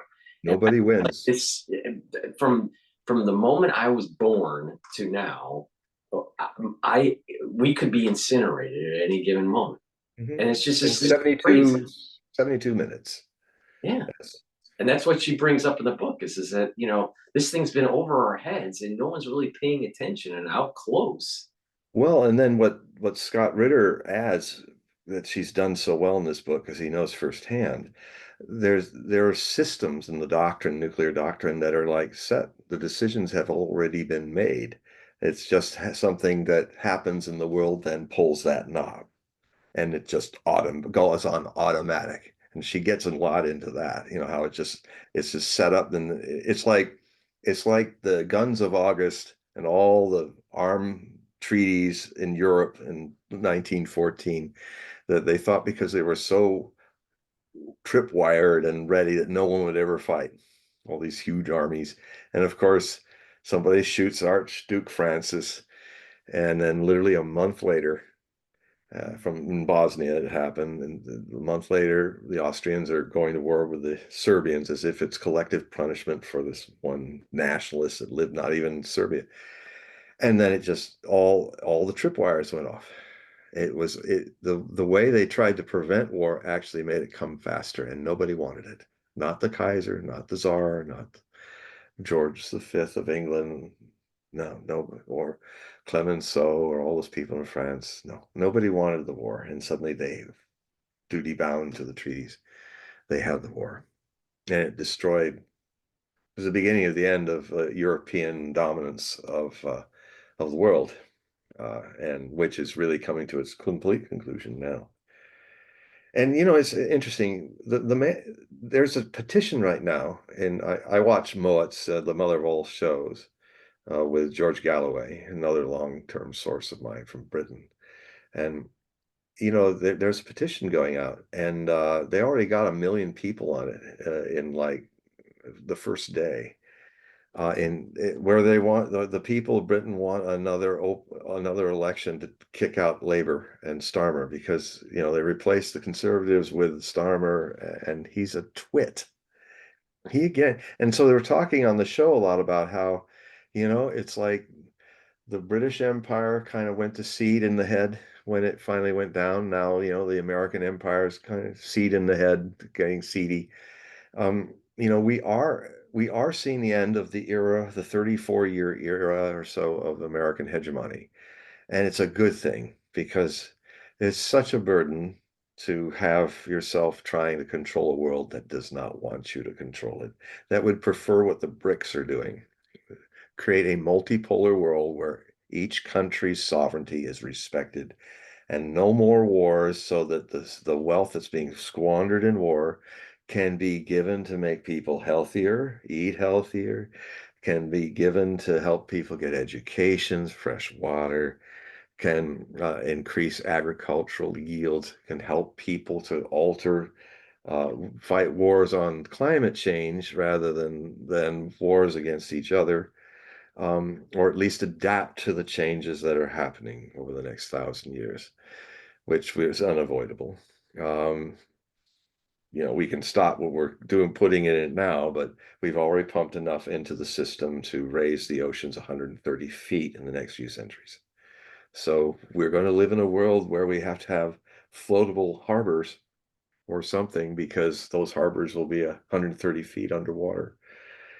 And so we will have to adapt to that. But you can adapt to that if you have military industrial complex which in a dominant hegemonic power, a weaponized dollar that is sanctioning the whole world, using it as a weapon to do our bidding, not theirs, not respecting their own um, individual industry and interests. Um, the only way your business can thrive in a warmongering industry is you've got to keep causing chaos and war in the world. The worst thing that human beings ever do. It is such bad karma for those fools that think, those billionaires that ring their mansions around the District of Columbia, where Washington is. Yeah, they're big and they're powerful, and this is revolution, folks. Hopefully it'll stay peaceful. But yeah, we have caused this problem by not being vigilant. We got a little fat and sassy and kind of took for granted that because we never lost our freedoms.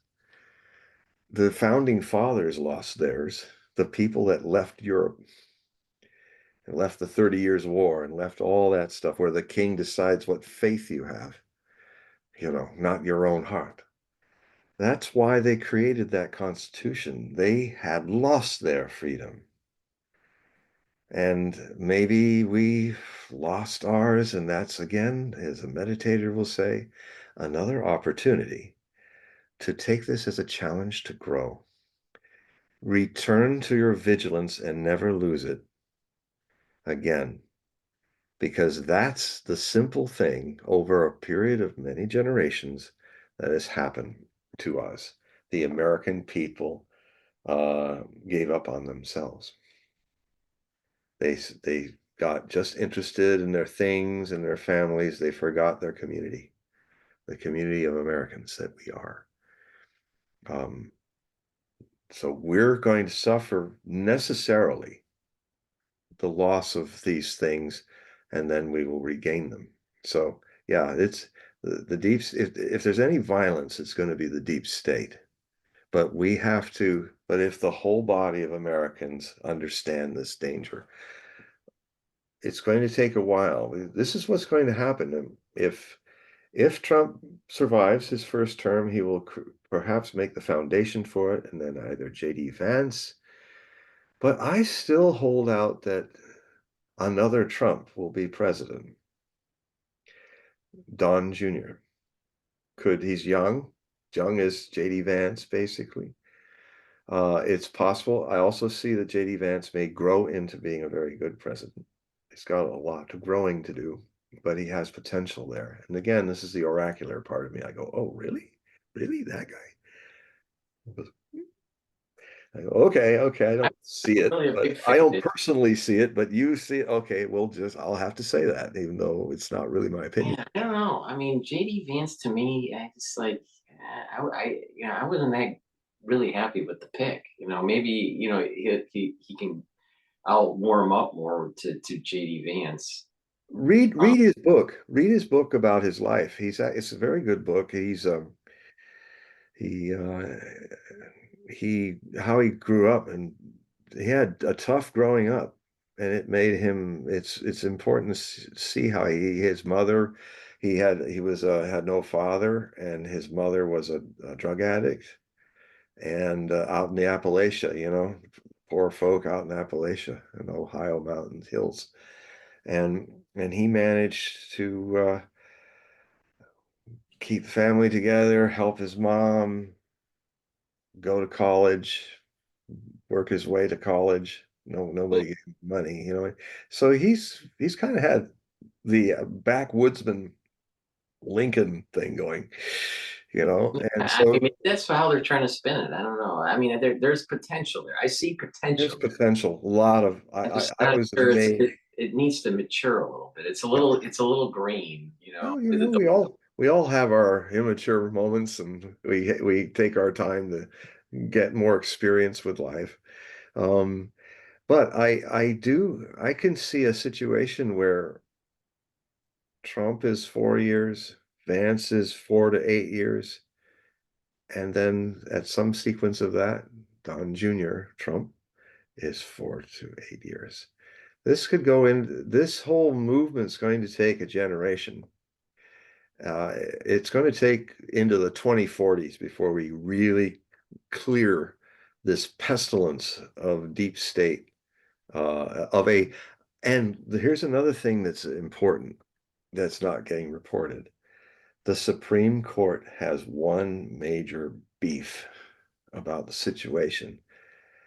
They keep saying, why are all these people who are not elected, who are career bureaucrats, why are they writing our rules? The Constitution states that it's the voters voting the people that they vote for. The elected officials are the only people who can make the laws and the rules and write the bills. We have all these. It's like what happened one time when there was something Scott Ritter was talking about. There was a thing that was supposed to happen, and it was a real good move forward. And then it was suddenly it was put on a kibosh. It was not. It was stopped, and they said, "Well, why was it stopped?" Well, the interagency doesn't approve of it. Right. Well, who's this interagency? The deep state. Did anybody vote them to be doing what they're doing? No. Is what they're doing constitutional? No. So these bureaucrats that are then and donors, I mean, the thing that sooner or later has to happen is the Citizens United has to be overturned. Corporations aren't people. They're not human beings. They're not citizens. That's how you buy the place. The corporation is an American person with trillions of dollars in his pockets. He can buy his way anywhere. The other thing is that APAC has to file as a foreign agent, like everybody else that works with foreign countries. And this inordinate influence through money, corruption, that is literally one of the reasons why a Zionist point of view, which is anathema to most Jews, is our government is in Netanyahu's pocket. And there's going to be some problems with that with Trump because of his daughter marrying into the very heart of the Zionist issues. Um, he's her husband, Kirshner, Jared Kirshner, is very close to Netanyahu and all the very core of the Zionist hardcore. And so, there's where a channeler who loves his daughter, they're very close, he's got, it'll be interesting to see if he can step back and say, well, son-in-law, we're not going to do that. I'm the president. So I'm hopeful. It seems he has learned. He's already correctly pointing out his errors. But with him, it's because he's a Gemini with Uranus and the true north. The good news is he's very lucky. I mean, if anybody could survive assassination attempts further down the road, he is the one. If there's anybody that has the luck and the audacity to defeat the deep state or begin the long road, he's got that potential. Uh, I think some of his picks I don't think Rubio will last very long. And I don't think the fellow who's running NSA he's way out of his depth. It is good that he's a combat veteran, but he's a little bit into the he's a Christian Zionist nationalist. You know, he believes in the the uh, the Book of Revelation is just like unfortunately our Speaker of the House is the same way. He's the third person in line to be president. He's also a Jesus freak. So um, I call it a misinterpretation of the Book of Revelation. Um, but I tend to lean more towards the preterist point of view. Started in the 16th century, actually, is where the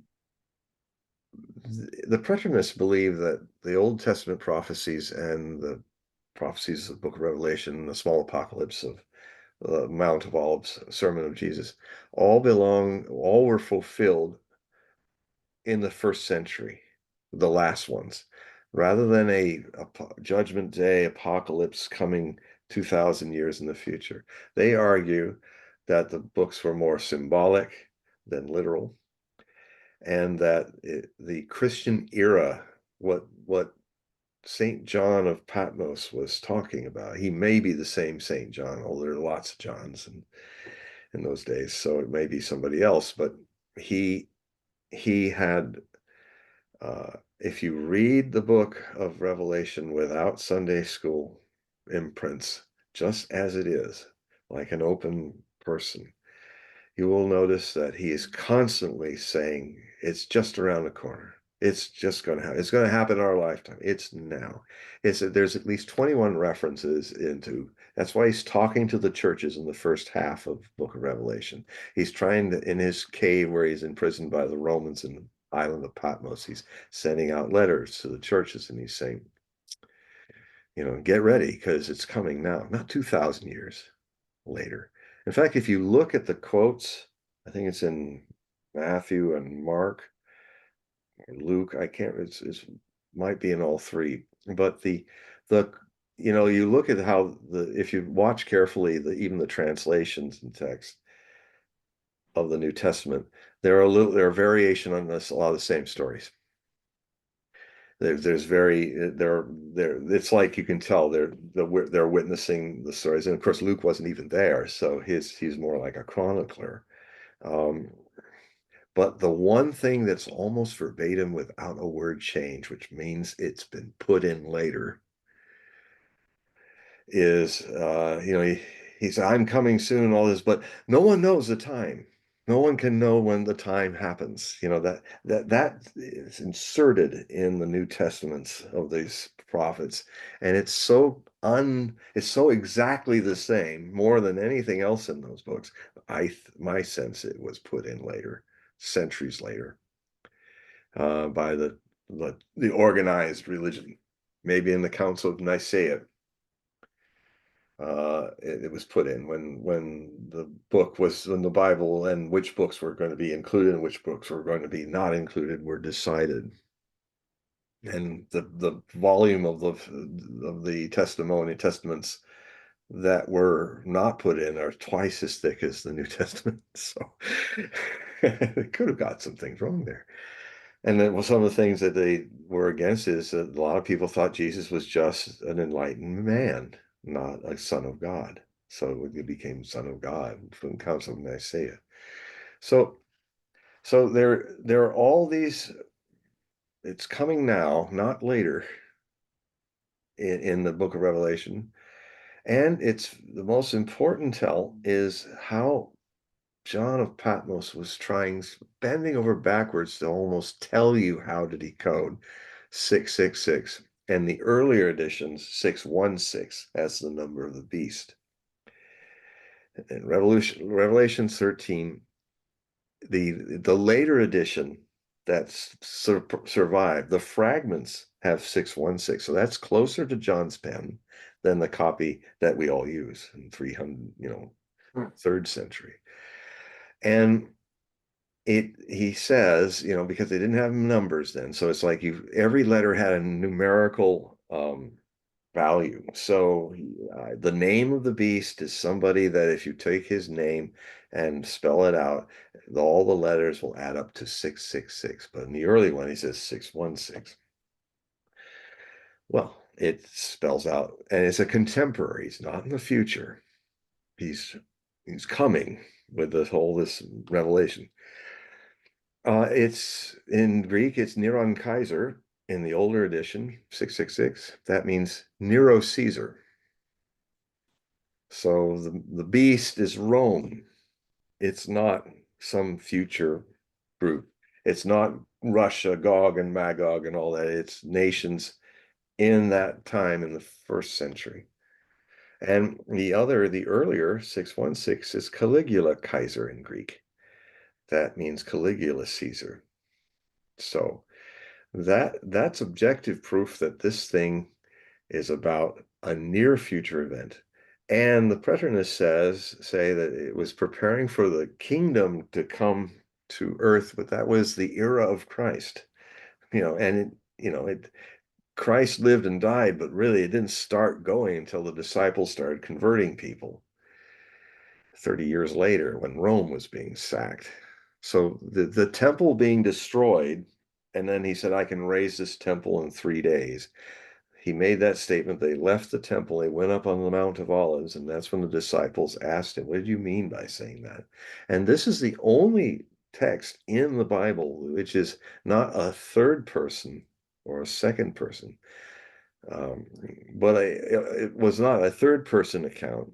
Like you got Jesus, and then it got told by somebody else, and then it becomes like Luke is a third person. Matthew was there, but he was second person. I heard Jesus say this and wrote it down later in my life, decades later when I learned how to write or something like that. And then the other, but the Mount of Olives sermon is where all the disciples heard it from Jesus, quoted 1 to 2. So, and it's a crisis of faith. It's the little apocalypse they call it, because it's actually Jesus. This is where you hear what hard time it will be for women who are pregnant, and there will be wars and rumors of wars. That's how he starts it. And in a strange way, if you read it, if I have time, I might retranslate it and say, well, if you're not doctrinized, you could equally argue that Matthew 27, that part where you said, there'll come a day where you'll come to me and say, we cast out demons, we helped people, we did all these great deeds in your name. And he'll say, go away, you makers of iniquity, I never knew you, and you never knew me. Something like that in Matthew 27. I can't remember the month, if it's in the 20s or something, but anyway. And what I took that to mean is a simple fact that people overlook. If you were in a time warp and you went back to 33 AD, and if you saw Jesus and his disciples walking, and if you yelled out, hey, Jesus, he might go, we just keep walking. And guess what? No one ever called him Jesus when he was alive. That's later, centuries later. He was Joshua, Yeshua. And why then is everybody praying to Jesus? It's not his name. I mean, if he's the son of God, God called him Joshua. Why aren't you calling him Joshua? It's like the Jesus is a Greco-Roman misnomer. It was the last great Romanization that ancient Rome did, in its many Romanizations of civilizations and different pantheons of gods and stuff, was the Romanization of Christianity. Even Christianity, it's not what it's called. This was a Jewish reform movement, period. And it got turned by Paul, whose name's Saul, and he named himself Paul, by St. Paul, basically Rome, who spoke fluent Greek. He was worldly. He had interaction with the commerce language, and he ended up going to Rome, and all of that happened, Greek areas. He took a lot of things from other popular Roman mainstream religions, like the cult of, well, not a cult, it was a religion of Mithras. The Roman legions all worshiped Mithras. Mithras was born of a virgin, and he was raised from the dead. And the Holy Eucharist of his Last Supper is verbatim the Holy Eucharist in the Last Supper of the Bible. But he's Persian. He's like far more ancient Persian. The Christ figure was stolen, taken. Paul says, and why all the pagan holidays? Well, that's how he knew how to get converts. It was like, okay, well, you have your Yule time thing. Well, we have ours. That's when Jesus was born. Even though, if you look at the scriptures, if the sheep are being tended up in Bethlehem, it isn't December. It's spring. because the sheep would always go down to the lower areas. It's all snowy up there sometimes. It was more so back then. You know, you get snow up in the mountainous areas where Bethlehem and Jerusalem are. And so the sheep, because it's too cold and the sheep would die, they all would herd their sheep down towards the ocean and the flatlands where there was grass. And that would happen in spring.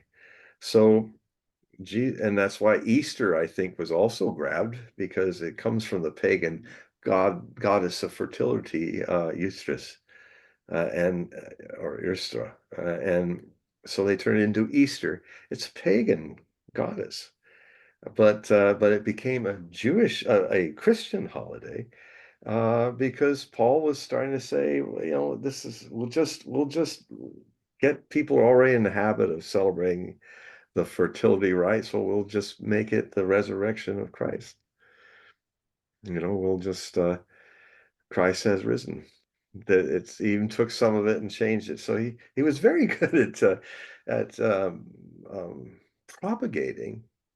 In fact, I wouldn't call it Christianity. I would call it Paulianity because it was Paul that created this religion. Otherwise, it would have remained a sect of Judaism, like the Baal Shem Tov and all that. You know, because it was completely a Jewish issue. So, um, so that's where this weird relationship is with the projection of apocalypse happening in our future rather than something was symbolic, was the apocalypse of Rome sacking Jerusalem and destroying the temple and casting the diaspora. Of course, that was the beginning of it, 150 AD. There was the final kicking everybody out of the Holy Land. It's it's and you know there's this weird because you know my half my family is real born again Christian, so you know I got and me being this new pagan with wearing red and a mala and all that as a kid, a young guy, and they're always trying to save my holy butt. But the you know, I watched those Christian Jesus freak. You know, the Jesus freak movement was happening, and my brother was in it a bit. He's way matured from that. He had to go through that first. Um, but as a Christian, he's much more. He reads Greek. Yeah, I don't know what it is about we Hogues. We like weird ancient languages. He reads Greek. I read 16th century French. So. Um, So we didn't even get into the Middle East, but that could also explode and has a nuclear option to it as well. So we have two major theaters that might kind of come to a head. Um, I don't think the Iranians are going to strike though, unless they're provoked again, because the Iranians are stepping back and Netanyahu is destroying his own country. There's just it's kind of a shame. One of the real blind spots, and Trump's going to hear a lot about it in his presidency. We just had genocide Joe. Are you going to be genocide Donald? You know, it's going to be interesting how he deals with that because we're in a situation where the Palestinian genocide is not getting any attention from the world's where people can do anything about it. And so they're going full bore right now, starving them to death. Now they're going to move them again and kill a bunch of them in the up pulling. There's this new plan now to create walls all through the Gaza Strip so they're more concentrated camps. How is it that my part of my Jewish blood, you know, how is it that we survived the Holocaust and now we're doing it to seed of Abraham again, our cousin brothers and sister Arabs. We're and doing it even more viciously sometimes. Yeah, and we're definitely going through a tumultuous period of time, and but I feel hopeful Hmm. in the near term, assuming that Trump can steer things to a more peaceful environment in the Middle East and in He Europe. wants to. He wants to. It's truly his heart. He does. He's war adverse. He's war adverse. He doesn't. Which is very, it's almost the antithesis of chaos. It's strange on how he represents chaos, but yet there is an element of his personality that doesn't want war. No. You would think the other way around, chaos wants war, but it's not the Well, case with Trump. chaos. I've had a lot of interesting experiences with being a Nostradamus scholar. Is that everybody, even some really good scholars, even some that are in our group of four that and counting that have been nutty enough to try to translate the whole Le Prophète and interpret it. Um, Mario Reading, Edgar Leone, Henry C. Roberts, and me are the four who've done that. Mine's the largest interpretation. But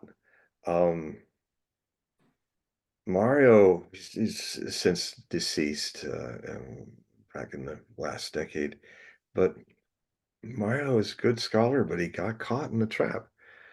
Everybody looks at Nostradamus as chaos and they think it's hiding order.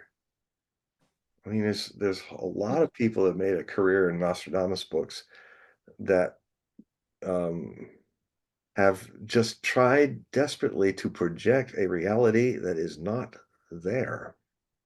It is chaos. Now, chaos is the mother of order. So, in a lot of Nostradamus's chaos of way he does things, there are patterns. It's true that a number of the quatrain indexes could be dates, but don't assume that now they're all dates. Mario did that and got himself in a real trap. I saw him in one of his last documentaries, and he was trying to explain it, and I was just feeling I could see in his body language and all his like, I really caught myself in a problem here because of course you can't make all the quatrains have a date. You can make it up. To some of them do, but you have to celebrate chaos in Nostradamus, and then it shows its secrets rather than your projections. And so I guess that's why I'm the last one standing of that group, because I didn't do that. Now, Leone, marvelous scholar, very much what he did helped me immensely. But he openly admitted, as a true scholar would, his weakness was that he just couldn't get his head around the occult and the magical sides of Nostradamus, and that's a big part of Nostradamus. Now, I'm I'm a pretty good scholar myself, but I'm also a subjective, empathic medium. So um, I I'm also a person who makes predictions. So I have an insight into that too, the very subjective side of it. But I'm also a historian and nonfiction writer, 52 books, and several of them bestsellers, and you know. Well, let me just remind the audience, make sure you click the link in the description of this video and all the videos I've done with John. That will take you to his website. You can purchase his periodicals and you can also do a reading. So before we close it out, John, maybe you can just give just a little hint of what a reading is, what they get, um, you know, what they could expect. Especially, it's getting, near the end of the year. It's probably a good time to do a reading. So, This is really a good time to a lot of people are coming in, and it's a new year. This is the high season every year.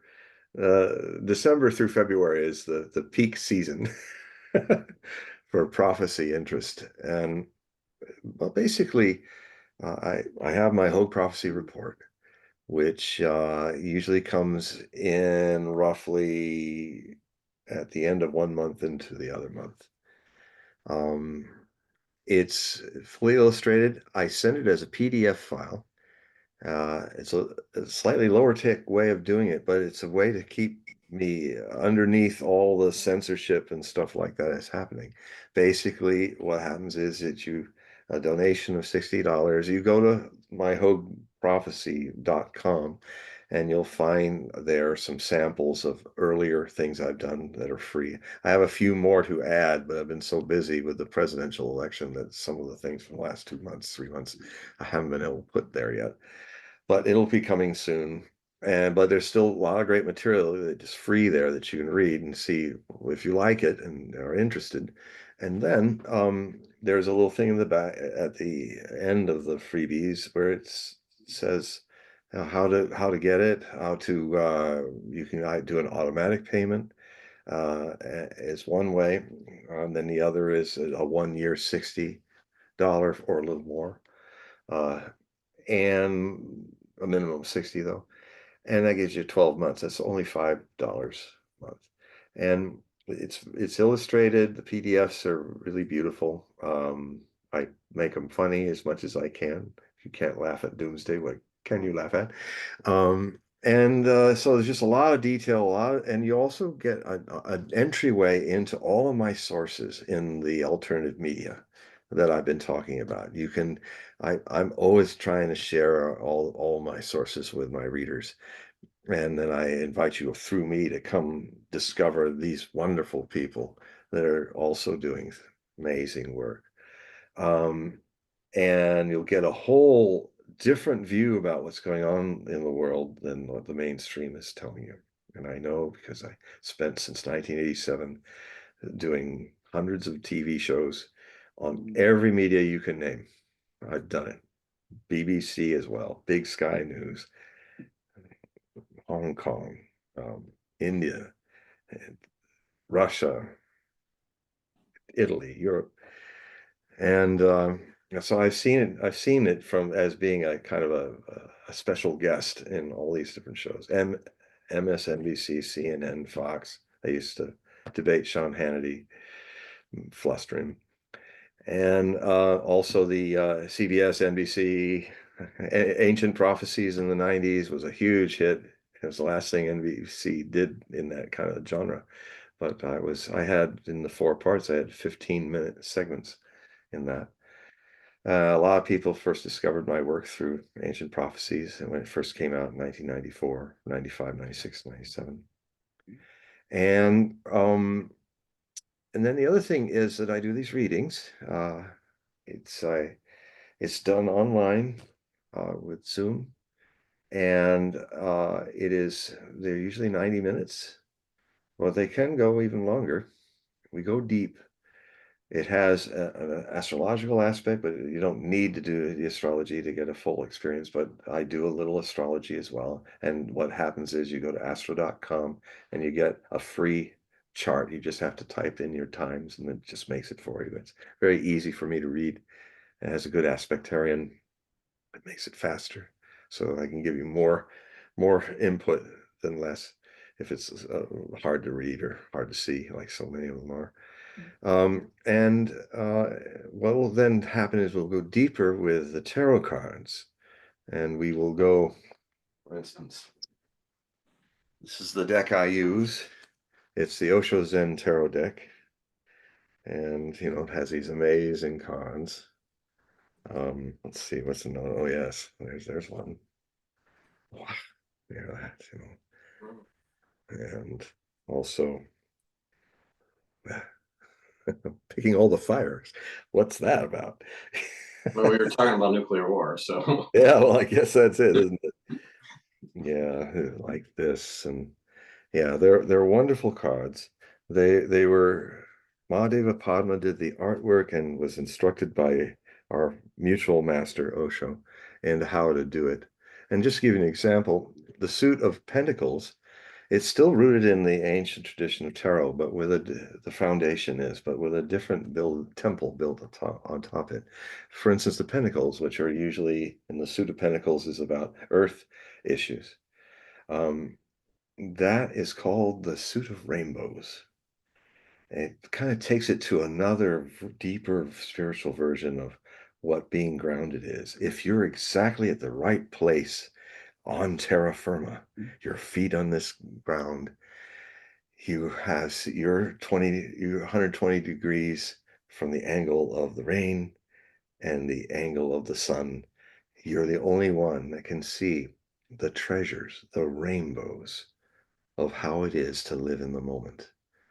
The eternity of the present then reveals its secrets to you effortlessly if you're here now. So the Pentacles becomes a true grounding and centering in the spirit. It's the very essence of the meditations that I was initiated in. That's also what I do as well. I share the meditations that Osho gave me, and I usually will release after the reading, if you want it, if you have a yes for it, a an email that has all the links and information so that you can get the meditation CDs and get, because there's music to it, read a couple of very important books. One's called the Meditation, the First and Last Freedom by Osho.